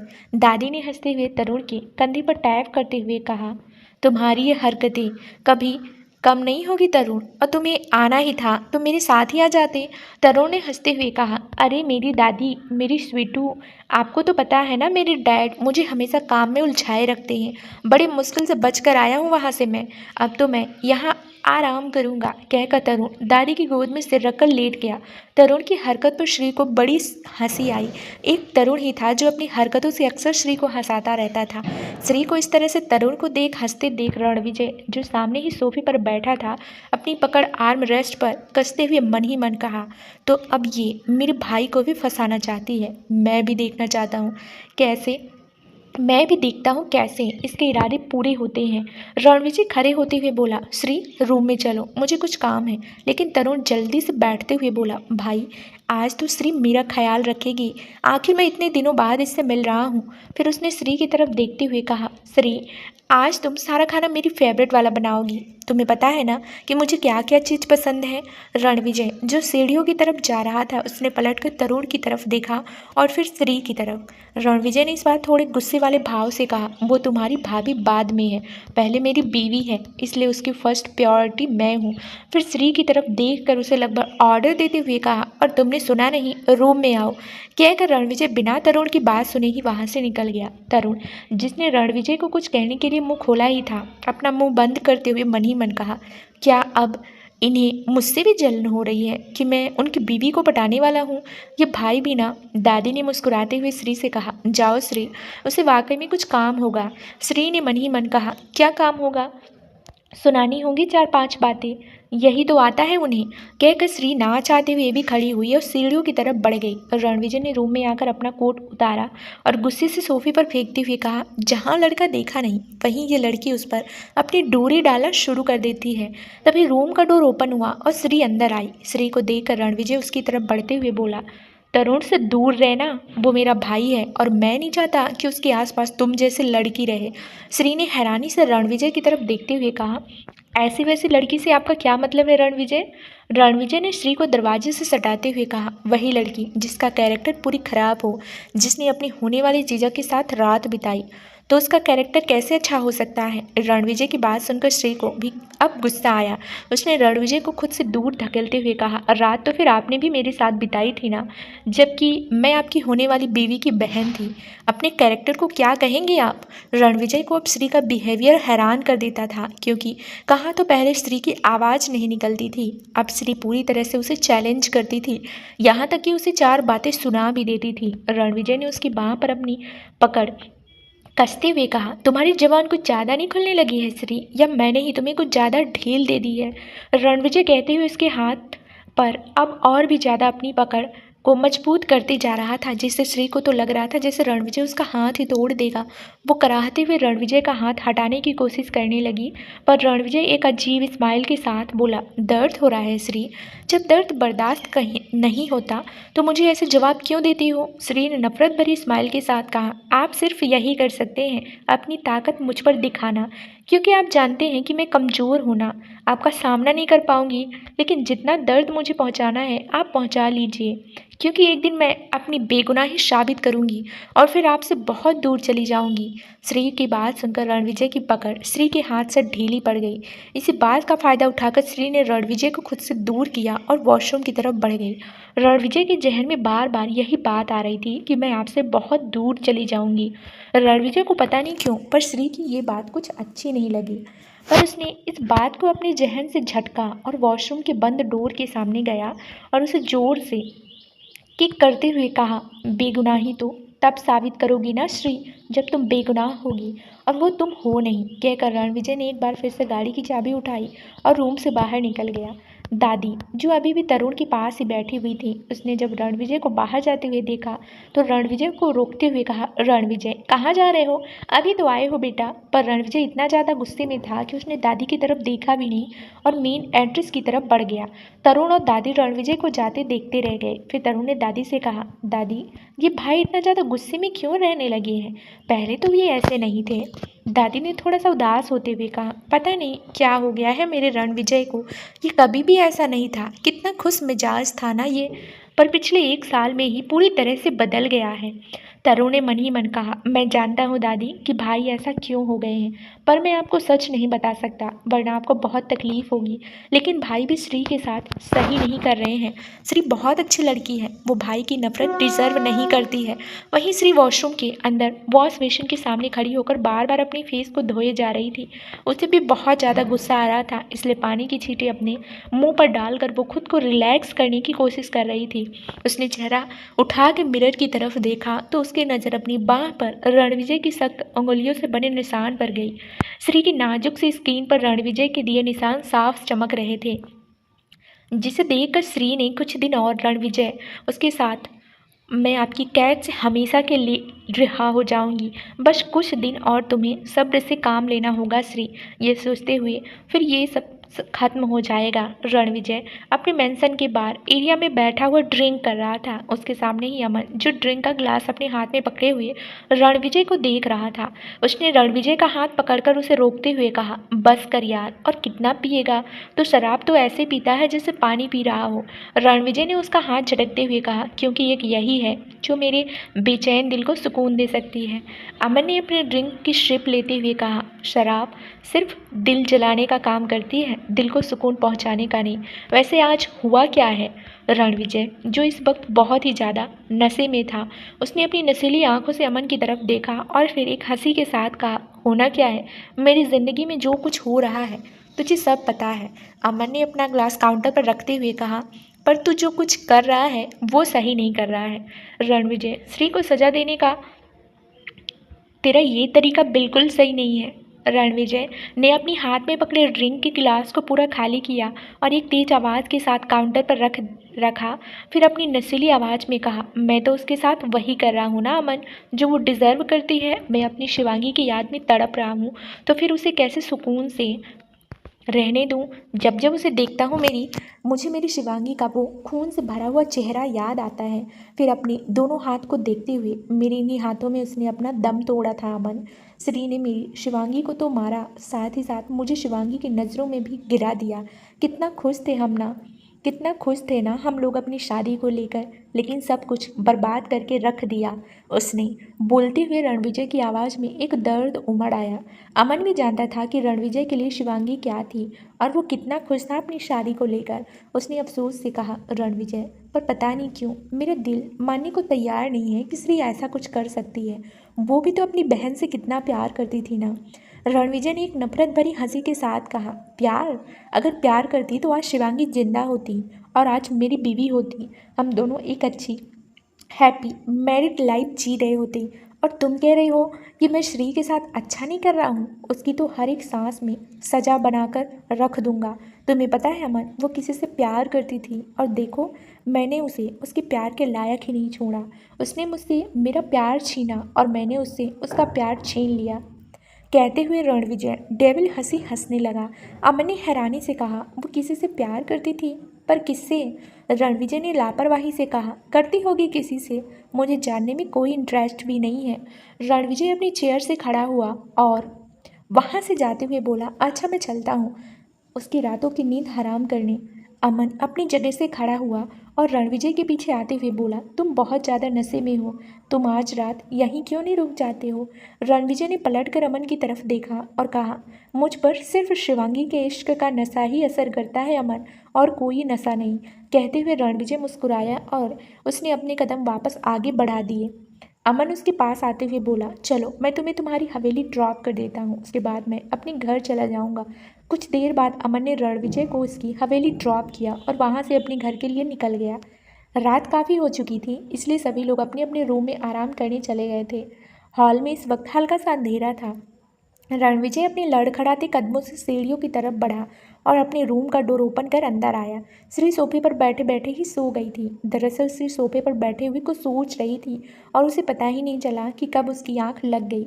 रणविजय जो बेड की तरफ जा रहा था, उसके कदम रुक गए और उसने मुड़कर सोफे की तरफ देखा जहाँ पर श्री सो रही थी। नींद में होने की वजह से श्री का सिर एक तरफ झुका हुआ था, जो उसके एक हाथ पर टिका हुआ था। श्री के लंबे बाल सोफे से नीचे की तरफ झूल रहे थे। सोते हुए श्री बहुत ही ज़्यादा मासूम और खूबसूरत नजर आ रही थी। रणविजय ने अपने कदम श्री की तरफ बढ़ा दिए। रणविजय इस वक्त बहुत ही ज़्यादा नशे में था, इसलिए पता नहीं क्यों उसकी आंखों में श्री को देखकर गुस्सा नहीं बल्कि अलग ही तरह का इमोशन नजर आ रहा था। उसने अपना हाथ आगे बढ़ाकर श्री के गालों को छुआ और उसे हौले हौले सहलाने लगा। रणविजय की उंगलियों का टच महसूस कर श्री ने कसमसा कर अपनी आंखें खोली। जब उसकी नज़रें रणविजय की नशीली आंखों से मिली तो वो झटके से सोफे से खड़ी हो गई और थोड़ा पीछे हटते हुए बोली, आप आ गए। आप चेंज करके सो जाइए, मैं अभी बालकनी में चली जाती हूँ। जैसे जैसे ही श्री कहकर वहाँ से जाने लगी, रणविजय ने उसका हाथ पकड़कर उसे अपने करीब किया और एक दर्द भरी आवाज़ के साथ कहा, शिवांगी, तुम कहाँ जा रही हो? तुम मुझे छोड़कर कहीं मत जाओ, तुम मेरे पास रहो। रणविजय के मुंह से अपने लिए शिवांगी का नाम सुनकर श्री की आंखें हैरानी से बड़ी हो गई। रणविजय ने दोबारा कहा, तुम्हें पता है शिवांगी, मैं तुम्हें कितना मिस करता हूँ और तुम हो कि मुझे छोड़कर चली गई। तुम जानती हो ना, तुम्हारा रणविजय तुम्हारे बिना नहीं रह सकता। तुमने एक बार भी नहीं सोचा। रणविजय से शराब की बहुत तेज स्मेल आ रही थी, जिसे श्री को समझते देर नहीं लगी कि रणविजय ने इस वक्त काफ़ी ज़्यादा ड्रिंक की हुई है, इसलिए वो नशे में श्री को शिवांगी समझ रहा है। श्री ने रणविजय से दूर होने की कोशिश करते हुए कहा, रणविजय, मैं शिवांगिनी नहीं हूँ, मैं श्री हूँ। रणविजय ने एक बार फिर से श्री को अपनी बाहों में भरते हुए कहा, नहीं, तुम मेरी शिवांगी हो, मैं तुम्हें नहीं छोड़ूंगा, वरना तुम फिर मुझे छोड़कर चली जाओगी। मैं अब तुम्हें कसकर पकड़ के रखूंगा। कहते हुए रणविजय ने श्री को कसकर अपनी बाहों में भर लिया। वो इस तरह से श्री को पकड़े हुए खड़ा था कि अगर उसने ज़रा सी पकड़ ढीली की तो जैसे शिवांगी उससे दूर हो जाएगी। श्री को समझ नहीं आ रहा था कि वो इस सिचुएशन में क्या करे, लेकिन वो चाह कर भी कुछ कर नहीं सकती थी। उसने धीरे से रणविजय से कहा, ठीक है, मैं आपको छोड़कर कहीं नहीं जा रही हूँ, चलिए आप बेड पर जाकर लेट जाइए। श्री ने जैसे तैसे रणविजय को बेड पर लेकर आई और उसे बेड पर आराम से लेटाते हुए कहा, आप सो जाइए, मैं यहीं पर हूँ। रणविजय ने श्री के हाथ को कसकर पकड़ा और कहा, नहीं, तुम यहीं पर ही रहो, तुम कहीं मत जाओ। रणविजय किसी छोटे बच्चे की तरह जिद कर रहा था। श्री ने अपना हाथ छुड़ाते हुए कहा, मैंने कहा ना, मैं यहीं पर हूँ। कहते हुए श्री ने रणविजय के जूते उतारकर फर्श पर रखे, फिर उसे ब्लैंकेट से कवर करने वहाँ से जाने लगी। पर रणविजय ने उसका हाथ पकड़कर उसे अपने पास खींच लिया, जिससे श्री रणविजय के बगल में ही गिर गई। इससे पहले कि वो वहाँ से उठती, रणविजय ने कसकर उसको कमर से पकड़ा और उसके ऊपर आते हुए उसे किस करने लगा। श्री रणविजय को अपने ऊपर से बार बार हटाने की कोशिश कर रही थी, क्योंकि वो जानती थी कि रणविजय नशे में उसे शिवांगी समझ रहा है। वो बार बार यही बोलने की कोशिश कर रही थी, रणविजय, मैं श्री हूँ, मैं शिवांगी नहीं हूँ, हटिए मेरे ऊपर से। पर रणविजय तो पहले ही नशे में था।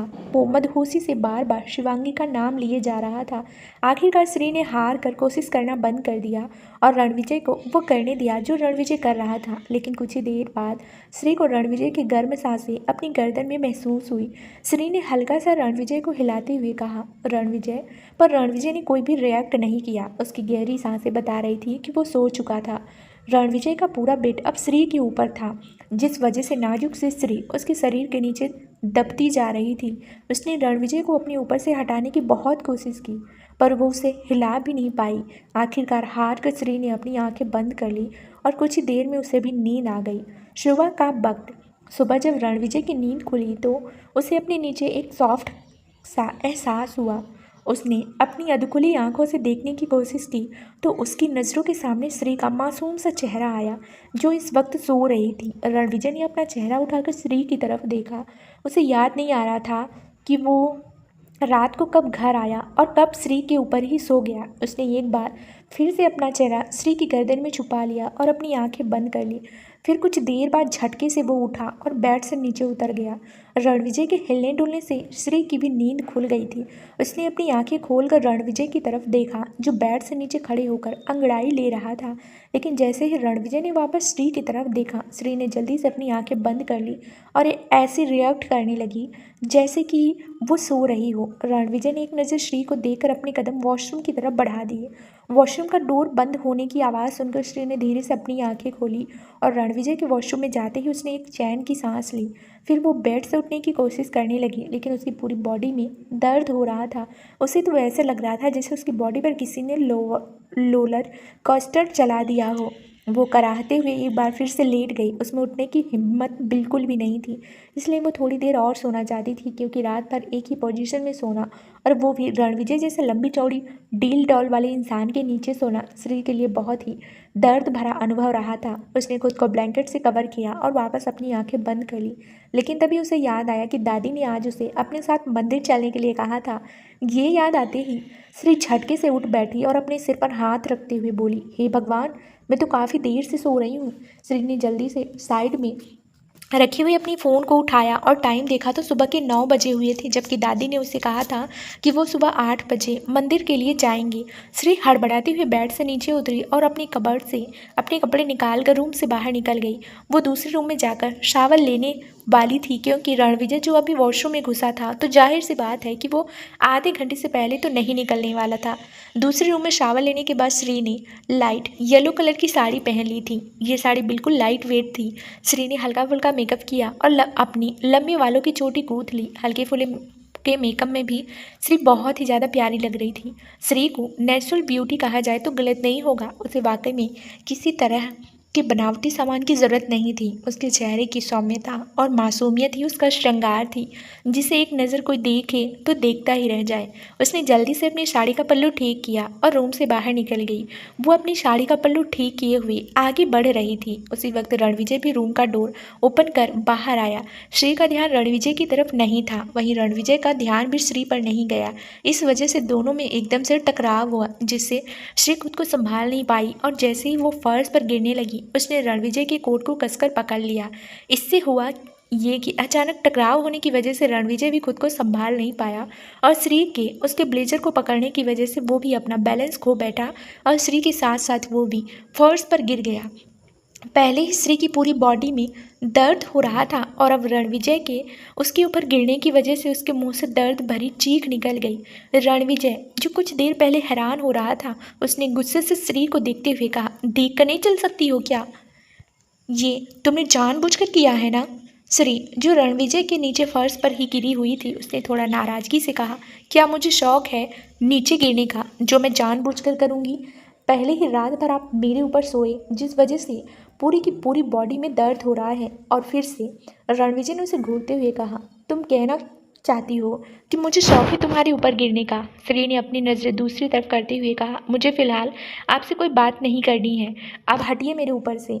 मुझे दादी ने कहा था कि उनके साथ मंदिर जाना है। रणविजय ने उसके ऊपर से उठते हुए कहा, तब मुझे भी तुम्हारे साथ टाइम स्पेंड करने का कोई शौक़ नहीं है। पहले नीचे जाकर मेरे लिए ब्रेकफास्ट रेडी करो, उसके बाद कहीं जाने की बात करना।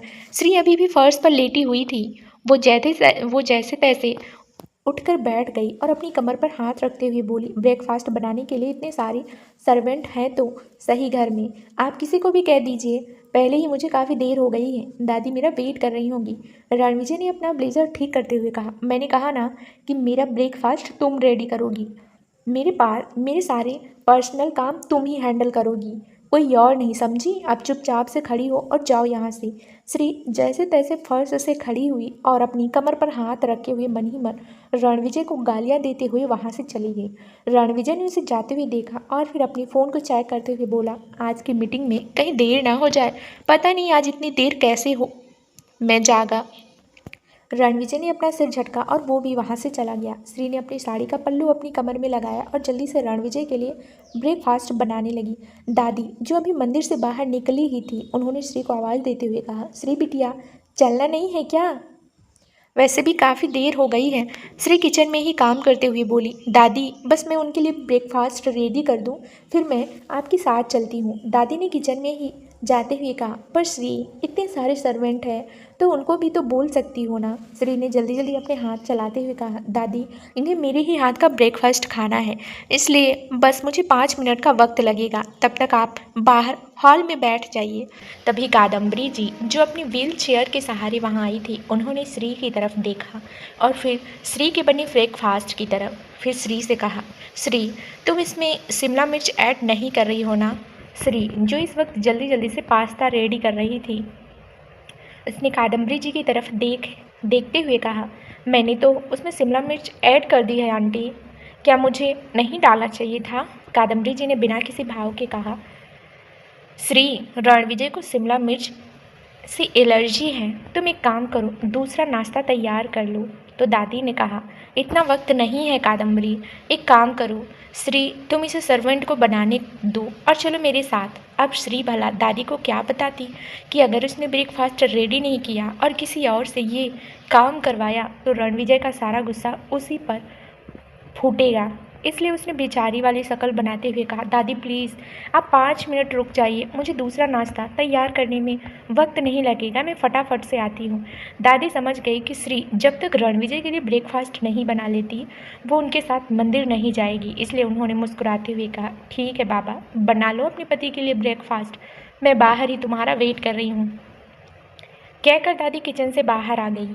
अब किचन में सिर्फ श्री और कादम्बरी जी ही रह गई थी। कादम्बरी कि काफ़ी वक्त से श्री के साथ अकेले में कुछ बात करना चाहती थी। अब यह उन्हें सही मौका लगा, इसलिए कादम्बरी जी अपनी व्हील चेयर के सहारे श्री के पास आई। फिर श्री से कहा, श्री रणविजय तुम्हारे साथ सही ढंग से बिहेव तो करता है ना। श्री जो जल्दी जल्दी नाश्ता तैयार कर रही थी, उसके हाथ रुक गए और कुछ सोचते हुए उसने बिना कादम्बरी जी की तरफ देखे ही कहा, आंटी बिल्कुल सही बिहेव करते हैं वो, पर आप ऐसा क्यों पूछ रही हैं। कहते हुए श्री दोबारा अपना काम करने लगी। कादम्बरी जी ने कुछ देर चुप रहने के बाद कहा, क्योंकि मैं जितना रणविजय को जानती हूँ वो सिर्फ शिवांगी से प्यार करता था, और बेटा मैं ये तो नहीं जानती हूँ कि सच क्या है, लेकिन कहीं ना कहीं वो शिवांगी की मौत का जिम्मेदार तुम्हें मानता है, तो मुझे नहीं लगता कि उसका बिहेवियर तुम्हारे साथ नॉर्मल रहा होगा। श्री ने एक फीकी स्माइल के साथ कहा, हाँ कभी कभी वो मुझ पर गुस्सा करते हैं, लेकिन वो मेरे साथ बुरा बिहेव नहीं करते हैं, और वैसे भी मैं जानती हूँ कि वो शिवांगी दी से कितना प्यार करते थे। कादम्बरी जी ने श्री का हाथ पकड़ा और उसे अपने सामने करते हुए कहा, देखो श्री मैं नहीं जानती सच क्या है और क्या नहीं, लेकिन रणविजय ने अगर तुमसे शादी की है तो अब तुम ही मेरी बहू हो, और मैं नहीं चाहती कि रणविजय तुम्हारे पर किसी भी तरह का गुस्सा निकाले। अगर तुम्हें कभी भी ऐसा लगे कि तुम्हें अपना दिल का हाल मुझसे बांटना हो तो तुम जब मर्जी आए मुझे बता सकती हो। श्री ने धीरे से अपना सिर हाँ में हिलाया तो कादम्बरी जी ने कहा, आज जल्दी से ब्रेकफास्ट तैयार कर लो, रणविजय आता ही होगा, उसे इंतज़ार करना पसंद नहीं है। श्री अब जल्दी जल्दी रणविजय के लिए ब्रेकफास्ट तैयार करने लगी। कादम्बरी जी किचन से बाहर आ गई। रणविजय अब तक डाइनिंग टेबल पर आकर बैठ चुका था और अपने फ़ोन में ईमेल चेक कर रहा था। कादम्बरी जी भी उसके बगल में ही आ गई और रणविजय से कहा, बस ब्रेकफास्ट रेडी हो चुका है रणविजय, श्री अभी लेकर आ ही रही है। रणविजय ने एक नज़र अपनी माँ की तरफ देखा और फिर फ़ोन को साइड में रखते हुए कहा, माँ आपने दवाइयाँ ली। तो कादम्बरी जी ने कहा, हाँ बेटा मैंने दवाइयाँ ले ली हैं और कल ही मुझे दोबारा चेकअप के लिए हॉस्पिटल जाना होगा। तो रणविजय ने कहा, ठीक है मैं आपको हॉस्पिटल ले जाऊँगा। तब तक श्री ब्रेकफास्ट लेकर बाहर आ गई थी और उसने रणविजय की प्लेट में ब्रेकफास्ट सर्व कर दिया था। कादम्बरी जी ने श्री से कहा, श्री तुम भी बैठकर नाश्ता कर लो। श्री ने कहा, नहीं आंटी मैं मंदिर से आ जाऊंगी तब ब्रेकफास्ट कर लूँगी। फिर दादी ने भी वहीं आते हुए कहा, श्री पहले ही काफ़ी देर हो गई है, हम लोग नाश्ता करने के बाद ही मंदिर जाएंगे। कहकर दादी भी अपनी चेयर पर बैठ गई, क्योंकि दादी को भी सही वक्त पर खाना ज़रूरी होता था, क्योंकि उन्हें अपनी दवाइयाँ भी लेनी होती थी। श्री ने एक नज़र रणविजय की तरफ देखा जो चुपचाप अपना नाश्ता कर रहा था। उसे वो दिन याद आ गया जब रणविजय ने उसे अपने पास डाइनिंग टेबल पर बैठने से मना कर दिया था। तब श्री को फर्श पर बैठकर ही खाना खाना पड़ा था। कादम्बरी जी ने श्री को जब खड़े हुए देखा तो दोबारा कहा, श्री क्या देख रही हो, बेटा बैठो नाश्ता करो। श्री अब चुपचाप रणविजय से थोड़ी दूरी बनाकर बैठ गई तो कादम्बरी जी ने उसे टोकते हुए कहा, श्री रणविजय की साइड वाली चेयर पर बैठो। श्री को अब ना चाहती हुई भी रणविजय की साइड वाली चेयर पर बैठना पड़ा। रणविजय जो बिहेव तो ऐसे कर रहा था जैसे वो इन सब पर ध्यान ही नहीं दे रहा है, लेकिन उसका पूरा ध्यान श्री की तरफ ही था। तभी तरुण जो अभी रेडी होकर वहाँ आया ही था, वो जल्दी से आकर दादी को बैग हग करते हुए बोला, मेरी स्वीट हार्ट, तुम तो मंदिर जाने वाली थी ना, नहीं गई? दादी ने तरुण के सिर पर टैप करते हुए कहा, क्यों, तुम भी तो जाना चाहते हो क्या? क्यों, तुम भी जाना चाहते हो क्या मेरे साथ? तभी कादम्बरी जी ने हंसते हुए कहा, माँ जी, इसे भी साथ में ले जाइए, भगवान से थोड़ी बुद्धि भी मांग लेगा, जब देखो बचपना करता रहता है। तरुण ने कादम्बरी जी को भी बैठक करते हुए कहा, हाँ बुआ जी, वैसे बुद्धि ही नहीं मांगूंगा, एक खूबसूरत सी गर्लफ्रेंड भी मांगूंगा। कहकर तरुण जैसे ही श्री को बैठक करने वाला था, रणविजय ने उसे घूरते हुए कहा, वो तुम्हारी भाभी है, ये बात बात पर चिपकते क्यों रहते हो? तरुण जिसने श्री को हक करने के लिए अपने हाथ ऊपर बढ़ाए ही थे, अचानक ही अपने हाथ नीचे करते हुए कहा, भाई, आप भूल रहे हैं कि वो मेरी भाभी भी है और मेरी बहुत अच्छी दोस्त भी। क्यों श्री, गलत तो नहीं कहा ना मैंने? रणविजय ने उसे घूर कर देखा तो तरुण चुपचाप श्री के बगल वाली चेयर पर बैठ गया। अब सिचुएशन ये थी कि श्री बीच में बैठी थी और तरुण और रणविजय दोनों ही अगल बगल। श्री चुपचाप अपना नाश्ता कर रही थी। तभी रणविजय ने जानबूझकर अपने हाथ में पकड़े कांटे को नीचे गिराया। श्री ने नीचे की तरफ देखा और फिर रणविजय की तरफ, और रणविजय ने उसे इशारे से फॉर्क उठा कर देने के लिए कहा। श्री ने जैसे ही अपना हाथ नीचे किया, रणविजय ने झटके से उसके सीधे हाथ की कलाई को पकड़ लिया। श्री अपना हाथ छुड़ाने की कोशिश करने लगी तो रणविजय ने उसके हाथ पर अपनी पकड़ कसते हुए कहा, तरुण को खुद से दूर रखा करो, मैं नहीं चाहता कि तरुण तुम जैसे लड़की के पास आए। श्री जो रणविजय की इस हरकत से काफ़ी ऑकवर्ड फील कर रही थी, रणविजय की बात सुनकर हैरान रह गई। उसने मन ही मन कहा, आखिर ये मुझे समझती क्या है? उसने अपना हाथ छुड़ाने की कोशिश करते समय धीरे से कहा, रणविजय, मेरा हाथ छोड़िए, यहाँ पर सभी लोग मौजूद हैं, क्या सोचेंगे वो हमारे बारे में? रणविजय ऐसे रिएक्ट कर रहा था जैसे वो कुछ कर ही नहीं रहा हो। उसने अपनी लेफ्ट हाथ से श्री के राइट हैंड की कलाई को पकड़ा हुआ था और बिना किसी भाव के अपना नाश्ता कर रहा था। श्री को समझ नहीं आ रहा था कि वो अब रणविजय को कैसे हैंडल करे। हालांकि सभी लोगों को सिचुएशन नॉर्मल ही लग रही थी, पर किसी को नहीं पता था कि टेबल के नीचे आखिर हो क्या रहा है। श्री अब मजबूरन अपने लेफ्ट हाथ से अपना खाना खाने लगी। तरुण जो अपना नाश्ता करते हुए श्री से बातें भी करता जा रहा था, उसने जब श्री को लेफ्ट हाथ से खाना खाते हुए देखा तो हैरानी से पूछा, श्री, तुम्हें क्या हुआ? तुम कब से लेफ्ट हाथ से खाना खाने लगी? श्री ने मुश्किल से स्माइल करते हुए कहा, नहीं तरुण, वो मेरे ना राइट हैंड में थोड़ा पेन हो रहा है। वो क्या है ना, ब्रेकफास्ट बनाते वक्त थोड़ा सा जल गया था, इसलिए। तरुण ने थोड़ा घबराते हुए कहा, जल गया था, और ये बात तुम हमें अब बता रही हो? दादी ने भी श्री को डांटते हुए कहा, श्री, तुम्हें चोट लगी है और तुम बता भी नहीं रही थी। सभी को अपने लिए इतना कंसर्न दिखाते देख श्री भी थोड़ी सी इमोशनल हो रही थी, लेकिन उसे रणविजय पर गुस्सा भी आ रहा था। वहीं रणविजय ने झटके से श्री का हाथ छोड़ा और श्री की और एक फेक स्माइल के साथ कहा, श्री, क्या वाकई में तुम्हारा हाथ जल गया था? तुम्हें बताना तो चाहिए था ना।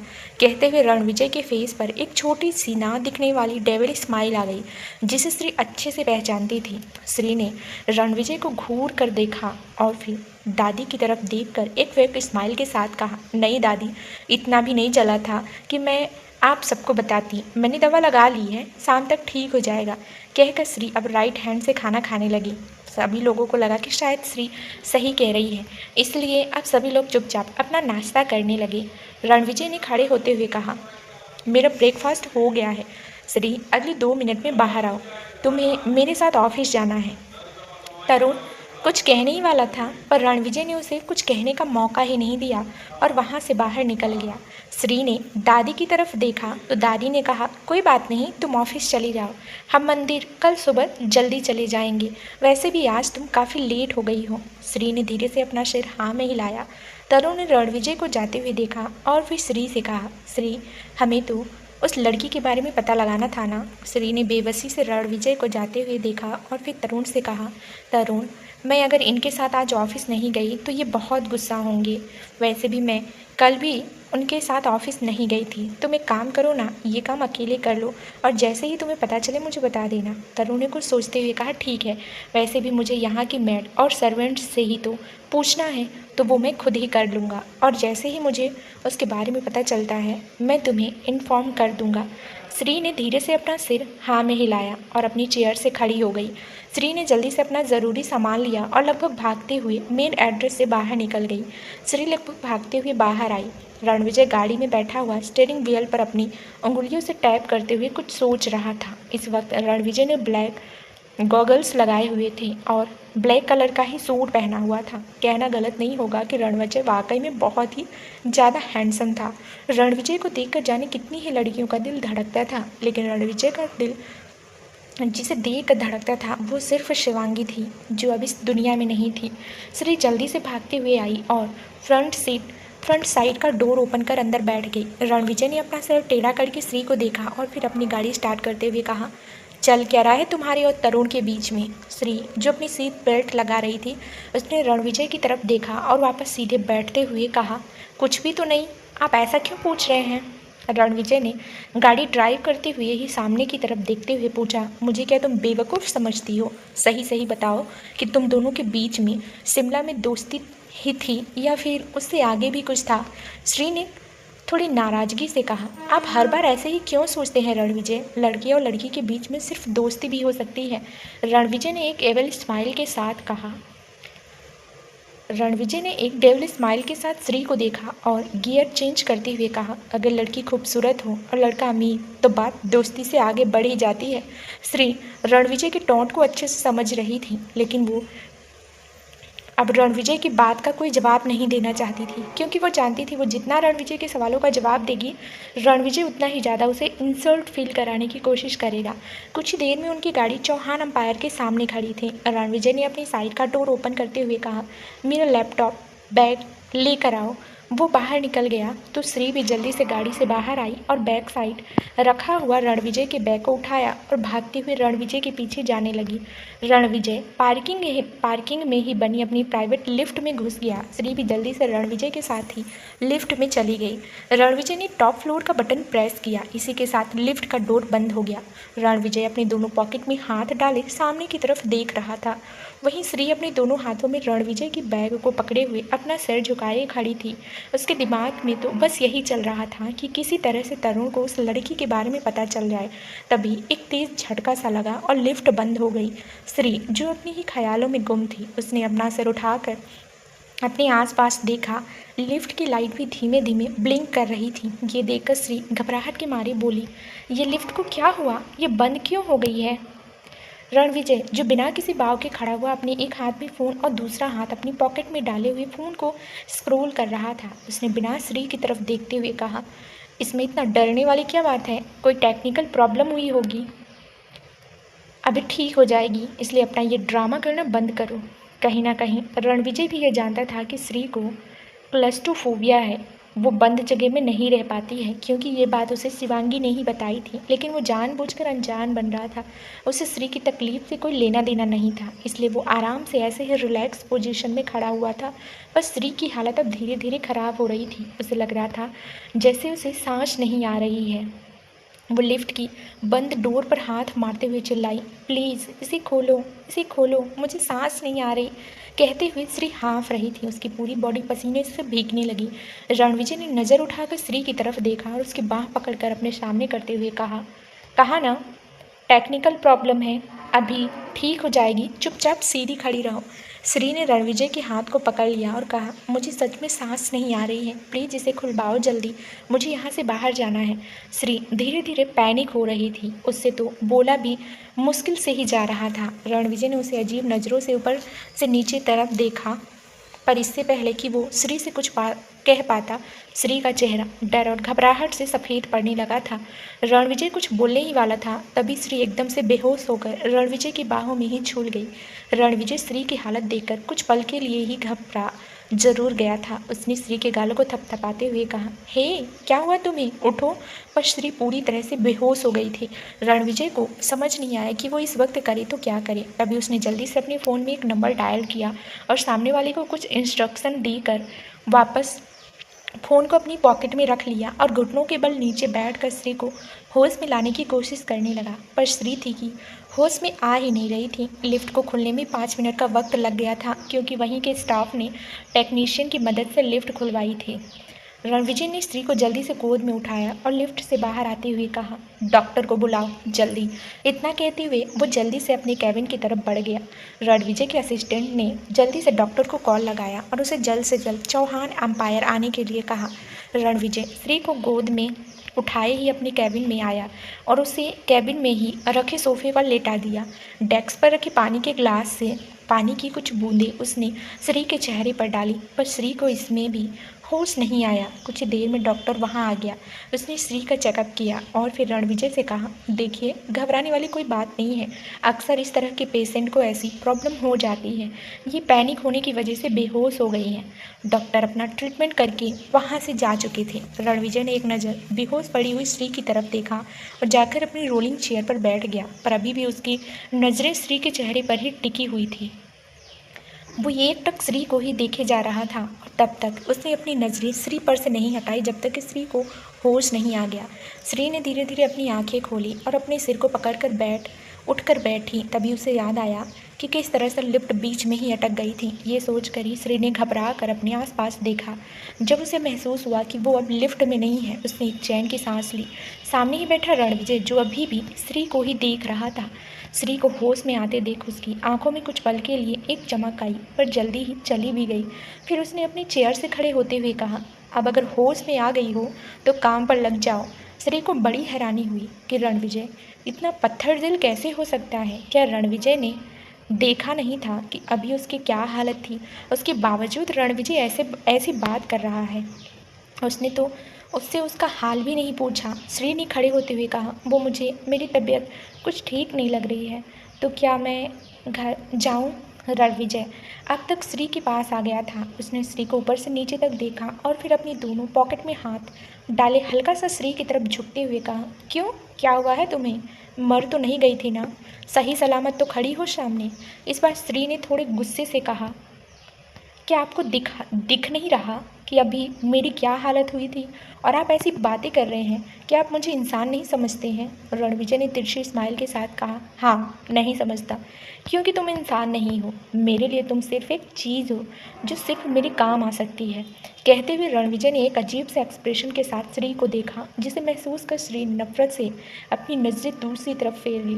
रणविजय ने अब सीधे खड़े होते हुए कहा, अब तुम्हारे सवाल जवाब खत्म हो गए हों तो कुछ काम कर लें। तभी रूम का डोर ओपन हुआ और दोनों की ही नज़रें एक साथ डोर पर गई। डोर पर कोई और नहीं, नायरा खड़ी थी, जिसने एक नज़र पहले रणविजय को देखा, लेकिन जैसे ही उसकी नज़र श्री पर गई तो उसकी आंखों के भाव एकदम से चेंज हो गए। वो श्री को बड़ी हिकारत भरी नज़रों से देख रही थी। रणविजय ने नायरा की तरफ मुड़ते हुए कहा, तुम यहाँ क्यों आई हो? नायरा ने अंदर आते हुए कहा, तुम शायद भूल रहे हो रणविजय कि कल ही हम लोगों को एयरपोर्ट के लिए निकलना है, हमारे नए प्रोजेक्ट के लिए। रणविजय को नायरा का इस तरह से अचानक से कैबिन में आना अच्छा नहीं लगा। उसने थोड़ा नाराज़ होते हुए कहा, नायरा तुम्हें एक ही बात बार बार कब तक समझानी पड़ेगी मुझे कि मेरे कैबिन में नॉक करके आया करूं? पर नायरा ने रणविजय की नाराज़गी को इग्नोर करते हुए कहा, मैं तो हमेशा से ही तुम्हारी कैबिन में बिना नॉक किए आती हूँ रणविजय, तो अभी कौन सा अलग कर दिया? कहते हुए नायरा तिरछी स्माइल के साथ श्री को देख रही थी, जैसे उसे जताना चाह रही हो कि तुम्हारे रणविजय से शादी करने के बाद भी रणविजय को तुम मुझसे दूर नहीं कर सकती। श्री उसकी नज़रों को पहचान गई और उसने अपनी नज़रें फेर ली, जैसे जता रही हो कि मुझे इन बातों से कोई फ़र्क नहीं पड़ता है। रणविजय ने एक नज़र श्री की तरफ देखा और फिर नायरा की तरफ देख कर वापस अपनी रोलिंग चेयर पर आकर बैठ गया और चेयर पर लीन होते हुए कहा, कब निकलना है हमें? तो नायरा ने उसके सामने ही चेयर पर बैठते हुए कहा, कल सुबह जल्दी। तो रणविजय ने डेस्क पर रखे पेपर वेट को घुमाते हुए कुछ सोचा और फिर एक नज़र श्री की तरफ देखा, जो चुपचाप अपनी नज़रें दूसरी तरफ किए खड़ी थी, जैसे ये जता रही हो कि उसे इन बातों में कोई इंटरेस्ट ही ना हो। श्री को देखते हुए रणविजय को सोच रहा था।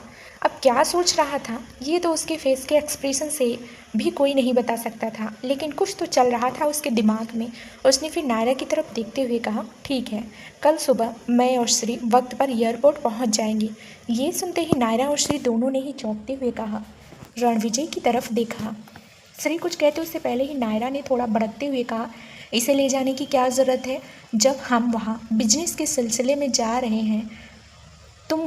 तुम क्या वहाँ पर अपना हनीमून प्लान करने वाले हो? रणविजय ने स्माइल करते हुए कहा, अब नई शादी हुई है तो सोच रहा हूँ कि ये भी प्लान कर लूँ। कहकर रणविजय ने श्री की तरफ देखा जो परेशानी से उसे देख रही थी। श्री के दिमाग में तो यही चल रहा था कि अगर वो रणविजय के साथ अब्रॉड गई तो पीछे से वो अपने गुनाहगारों को कैसे ढूंढ पाएगी। वो सारा काम तरुण के ऊपर तो नहीं डाल सकती थी ना। इसलिए श्री ने रणविजय को मना करते हुए कहा, नायरा ठीक ही तो कह रही है, आप तो वैसे भी वहाँ बिजनेस के सिलसिले में जा रहे हैं तो मेरा वहाँ क्या काम, मैं यहीं रह जाती हूँ, आप चले जाइए। रणविजय ने इस पर सख्त एक्सप्रेशन के साथ कहा, मैंने तुमसे पूछा नहीं है, इट्स माय ऑर्डर। पैकिंग कर लेना, कल सुबह हमें जल्दी निकलना है। आखिर मुझे भी तो कोई ना कोई चाहिए ना जो वहाँ पर मेरा ख्याल रख सके। कहते हुए रणविजय की फेस पर एक सार्कास्टिक वाली स्माइल आ गई। श्री रणविजय के इरादों को अच्छे से समझ गई थी कि आखिर वो कहना क्या चाहता है। उसे रणविजय पर गुस्सा तो बहुत आ रहा था पर वो अभी कुछ कह नहीं सकती थी, इसलिए फ़िलहाल के लिए उसने अपने गुस्से को दबाना ही सही समझा और वापस अपनी नज़रें दूसरी तरफ कर ली।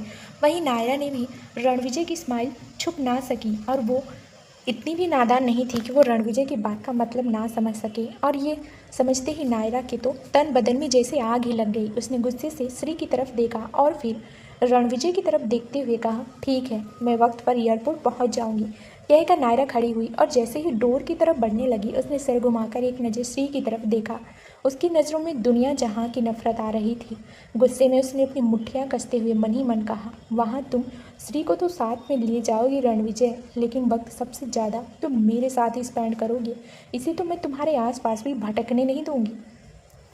कहकर नायरा रूम से बाहर निकल गई। वहीं श्री नायरा की नज़रों की तपिश को खुद पर अच्छे से महसूस कर सकती थी और वो तो खुद भी नहीं जानना चाहती थी कि इसलिए उसने एक और कोशिश करते हुए रणविजय से कहा, अगर आप मुझे इस तरह से अपने काम में उलझाए रखेंगे तो मैं अपने काम पर कैसे फोकस कर पाऊंगी।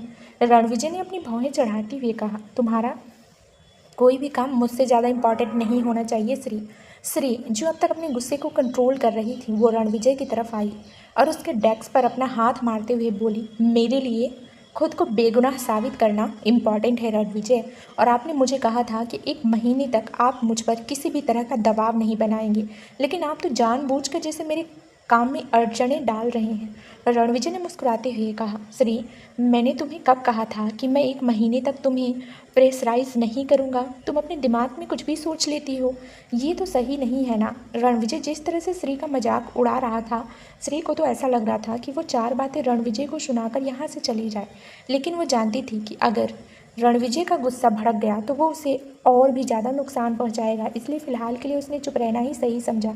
फिर कुछ सोचते हुए कहा, ठीक है, तो कल सुबह मुझे आपके साथ जाना है, तो फ़िलहाल के लिए मैं घर जा रही हूँ ताकि मैं अपना ज़रूरी काम निपटा सकूँ, क्योंकि वैसे भी आज आपकी कोई मीटिंग भी नहीं है कि मेरा यहाँ रुकना ज़रूरी हो। श्री की बात सुनकर रणविजय ने पहले तो बिना किसी भाव के उसे देखा और फिर खड़े होकर श्री के सामने आया और डेस्क पर बैठकर श्री की कमर थाम उसे अपने करीब करते हुए कहा, सही कहा तुमने, आज वाकई में कोई मीटिंग नहीं है, तो क्यों ना इस टाइम का अच्छे से इस्तेमाल किया जाए। कहकर रणविजय श्री की नेक को स्पिन करने लगा, जिससे श्री को बहुत ही ज़्यादा बेचैनी हो रही थी। वो रणविजय के कंधे पर हाथ रखे उसे खुद से दूर करने की कोशिश करते हुए बोली, ये क्या कर रहे हैं आप? रणविजय, हम ऑफिस में हैं और कोई भी यहाँ आ जाएगा तो क्या सोचेगा। रणविजय ने ऐसे ही श्री के नेक पर अपने होठों को फेरते हुए कहा, अगर कोई भी आ गया तो खुद ब खुद यहाँ से चला जाएगा, क्योंकि मुझे नहीं लगता कि कोई भी हमें इस हालत में देखना चाहेगा। कहकर रणविजय ने झटके से श्री को खुद से दूर धकेला, जिससे श्री फर्श पर गिरते गिरते बची। रणविजय ने आगे बढ़कर कैबिन का डोर बंद किया। श्री अब समझ गई कि रणविजय के इरादे क्या है। उसने अपने कदम पीछे लेते हुए कहा, रणविजय, ये आप सही नहीं कर रहे हैं, देखिए मुझे अभी यहाँ से जाने दीजिए। उसने अपने कदम पीछे लेते हुए कहा, रणविजय, ये आप सही नहीं कर रहे हैं, देखिए मुझे अभी यहाँ से जाने दीजिए। कहकर श्री केविन के डोर की तरफ जाने ही लगी थी कि रणविजय ने एक बार फिर से उसकी कमर पर हाथ रख उसे आगे बढ़ने से रोक दिया और एक झटके के साथ उसे सोफे पर धकेल दिया, जिससे श्री के मुंह से डर से चीख निकली। श्री ने घबराई हुई नज़रों से रणविजय की तरफ देखते हुए कहा, तो रणविजय ने अपना डरते हुए देखा तो रणविजय ने अपना ब्लेजर उतारते हुए कहा, तुम इतनी मनमानियाँ कब से करने लगी श्री? मैंने कहा था ना कि मर्जी सिर्फ मेरी चलेगी, ना कि तुम्हारी। कहते हुए रणविजय ने अपना एक पैर सोफे पर रखा और श्री के चेहरे की तरफ झुकते हुए उसके गालों को कसकर पकड़ा और उसकी आंखों में देखते हुए कहा, तुम मुझे रोकती तो ऐसे हो जैसे वाकई में तुम्हारे कहने से मैं रुक जाऊँगा। कहते हुए रणविजय श्री के शुष्क होठों को देख रहा था जो घबराहट की वजह से थरथरा रहे थे। ये सही था कि पहले तो रणविजय नफरत के कारण श्री के करीब आया था, लेकिन अब धीरे धीरे उसे श्री की तलब होने लगी थी। वो जितना श्री के करीब आता था, श्री को पाने की चाह उसके अंदर और भी ज़्यादा बढ़ने लगी थी। वो भी समझ नहीं पाता था कि श्री के करीब आकर उसे क्या हो जाता है। उसके जिस्म की महक में जैसे वो पूरी तरह से मदहोश होने लगता था। ऐसी चाहत उसे कभी शिवांगी के करीब जाकर भी नहीं हुई थी। जितना श्री को पाने की चाह उसके दिल में बढ़ती जा रही थी, श्री उसके लिए एक नशे की तरह होती जा रही थी। रणविजय जैसे जैसे श्री के ऊपर झुकता जा रहा था, श्री वैसे वैसे ही सोफे पर पीछे की तरफ होती जा रही थी, जिससे वो सोफे पर पूरी तरह से लेट गई। रणविजय का एक पैर अभी भी सोफे के नीचे ही था और दूसरा पैर का घुटना उसने सोफे पर टिकाए हुआ था और पूरी तरह से श्री के ऊपर झुके हुए उसके गर्दन को चूम रहा था और अपने एक हाथ से श्री की साड़ी से नजर आ रही थी और अपने एक हाथ से श्री की साड़ी से नज़र आ रही थी कि पतली गोरी और नाजुक सी कमर को अपनी सख्त हाथों से बहुत ही रफ तरीके से सहला रहा था। रणविजय की इस हरकत से श्री को दर्द हो रहा था, पर वो उस दर्द को बर्दाश्त कर रही थी क्योंकि अब उसे आदत हो चुकी थी रणविजय के ऐसे बिहेवियर की। क्योंकि रणविजय जब भी उसके करीब आता था वो बहुत ही वाइल्ड बिहेव करता था। रणविजय ने उसकी नाजुक से गर्दन को चूमते हुए ही उसकी साड़ी के पल्लू को भी हटा दिया था, जिस वजह से श्री के डीप ब्लाउजेस होने की वजह से उसकी क्लीवेज साफ नजर आ रही थी। रणविजय उसे किस करते हुए धीरे धीरे नीचे की तरफ बढ़ रहा था। रणविजय की गहरी सांसें श्री को अपने जिस्म पर महसूस हो रही थी, जो उसकी पूरी बॉडी में एक हलचल सी मचा रही थी, जिस वजह से श्री बहुत ही गहरी और लंबी सांसें ले रही थी। वो बड़ी मुश्किल से बोल पाई, रणविजय प्लीज़ रुक जाइए। पर रणविजय ने उसे ऐसे ही चूमते हुए कहा, जस्ट शट अप श्री, दोबारा मुझे रोकने की कोशिश मत करना। रणविजय ने ये बात इतनी शक्ति से कही थी कि अब श्री की हिम्मत नहीं हुई रणविजय को रोकने की। वहीं रणविजय अब श्री के खूबसूरत जिस्म में पूरी तरह से खो चुका था। श्री की साड़ी अस्त व्यस्त हालत में लगभग आधी खुली हुई फर्श पर बिखरी हुई थी। वहीं रणविजय ने ऊपर से लेकर नीचे तक श्री के जिस्म को अपनी बाइट के निशान से भर दिया था। रणविजय श्री से थोड़ा दूर हुआ और अपनी शर्ट के बटन ओपन करने लगा। वो काफ़ी इंटेंस नज़रों से श्री के जिस्म को देख रहा था, जिसके एकदम चांदी से चमकती बॉडी पर रणविजय के दिए बाइट के लाल निशान नज़र आ रहे थे, जो उसे बहुत ही ज़्यादा खूबसूरत लग रहे थे। वहीं श्री आंखें बंद किए लंबी लंबी सांसें ले रही थी, जिस वजह से उसका सीना अप एंड डाउन हो रहा था। इसे देखकर रणविजय का दिल भी जोर से धड़कने लगा। रणविजय भी जानता था कि श्री वाकई में बहुत ही ज़्यादा खूबसूरत है और शायद ही कोई मर्द होगा जो इतनी खूबसूरत अप्सरा को देखकर खुद को बहकने से रोक पाए। श्री का चेहरा शर्म से और घबराहट से पूरी तरह से लाल हो गया था। वहीं उसके होंठ भी घबराहट से थरथरा रहे थे। रणविजय वापस से उसके होठों पर झुका और उसके थरथराते होठों को अपने सख्त होठों की गिरफ्त में ले लिया। रणविजय की बॉडी में अब श्री को पाने की डिज़ायर और भी ज़्यादा बढ़ने लगी थी, जिससे वो अब चाह कर भी कंट्रोल नहीं कर सकता था। कुछ ही देर में श्री के कपड़े फर्श पर बिखरे हुए थे और उस कैबिन में दोनों की मदहोशी से भरी आवाज़ें गूंज रही थी, जो वहाँ के माहौल को काफ़ी हॉट बना रही थी। श्री के होठों से बीच बीच में कराहने की आवाज़ भी आ रही थी, क्योंकि रणविजय की वाइल्डनेस को झेलना श्री के लिए बहुत मुश्किल हो जाता था। इस वजह से उसकी आंखों के किनारे से आंसू बह रहे थे। पर रणविजय को श्री की तकलीफ से कोई मतलब नहीं था। उसे मतलब था तो सिर्फ अपनी डिज़ायर पूरी करने से। कुछ देर बाद वहाँ जैसे एक तूफान सा थम गया। रणविजय श्री से दूर हुआ और फर्श पर पड़े अपने कपड़े पहनते हुए उसने श्री की तरफ देखा, जो बिल्कुल बेहोशी की हालत पर सोफे पर पड़ी हुई थी। उसकी आंखें धीरे धीरे बंद हो रही थी। उसके चेहरे पर थकान साफ नजर आ रही थी। उसका नाजुक सा चेहरा जैसे कुमला सा गया था। रणविजय ने फर्श पर पड़ी साड़ी उठाकर श्री के ऊपर फेंकते हुए कहा, चेंज कर लो। श्री में तो अब उठने की भी हिम्मत नहीं थी, पर जैसे तैसे वो उठी। उसने साड़ी से ही खुद को कवर किया, पर जैसे ही वो खड़ी होने लगी एकदम से लड़खड़ाकर फर्श पर गिर गई। रणविजय ने अपना सिर ना में हिलाया और श्री को अपनी गोद में उठाते हुए कहा, क्या तुम इतना सा भी बर्दाश्त नहीं कर सकती हो? मेरे ख्याल से तो तुम्हें आदत पड़ जानी चाहिए इसकी। श्री में हिम्मत नहीं थी कि वो रणविजय की बात का जवाब दे सके, इसलिए उसने अपना सिर रणविजय के सीने पर टिका लिया और अपनी आंखें बंद कर ली। कुछ देर बाद रणविजय उसे वॉशरूम में लेकर आया। उसे शावर के नीचे खड़ा कर शावर ऑन कर दिया। शावर का ठंडा पानी जैसे ही श्री की बॉडी पर पड़ा, उसने झटके से अपनी आंखें खोल ली और कसकर रणविजय को पकड़ लिया, जिससे रणविजय कुछ पल के लिए तो जैसे फ्रीज ही हो गया। उसने अपना सिर झुकाकर श्री की तरफ देखा, जो उसके सीने से लगी हुई आंखें बंद किए खड़ी थी। ठंडे पानी की वजह से श्री के होंठ, जो रणविजय के वाइल्ड किस करने की वजह से और भी ज़्यादा सूज गए थे, वो थरथरा रहे थे। इन्हें देखकर रणविजय को एक बार फिर से उन्हें छूने का मन हुआ, लेकिन फिलहाल के लिए उसने इन ख्यालों को दिमाग से झटका और श्री को खुद से दूर करते हुए कहा, मुझे लगता है कि तुम्हारी चाहत अभी तक पूरी नहीं हुई है। अगर तुम मुझे दोबारा झेल सको तो मुझे कोई दिक्कत नहीं है। कहते हुए रणविजय एक सार्कास्टिक स्माइल के साथ श्री को देखने लगा। श्री ने अपनी नज़रें उठाकर रणविजय की तरफ देखा और अपनी नज़रें दूसरी तरफ फेरते हुए कहा, आप यहाँ से जाइए रणविजय, मुझे चेंज करना है। रणविजय ने एक नज़र श्री को ऊपर से नीचे तक देखा और फिर डेविल स्माइल के साथ कहा, ओके कोई बात नहीं, हम रात को कंटिन्यू करेंगे। कहकर रणविजय ने उसे एक डेविल लुक दिया और वॉशरूम से बाहर निकल गया। तो दोस्तों, आगे इस कहानी में क्या होने वाला है, ये जानने के लिए इस कहानी का अगला भाग ज़रूर सुनें, जो जल्द ही इस चैनल पर प्रसारित कर दिया जाएगा।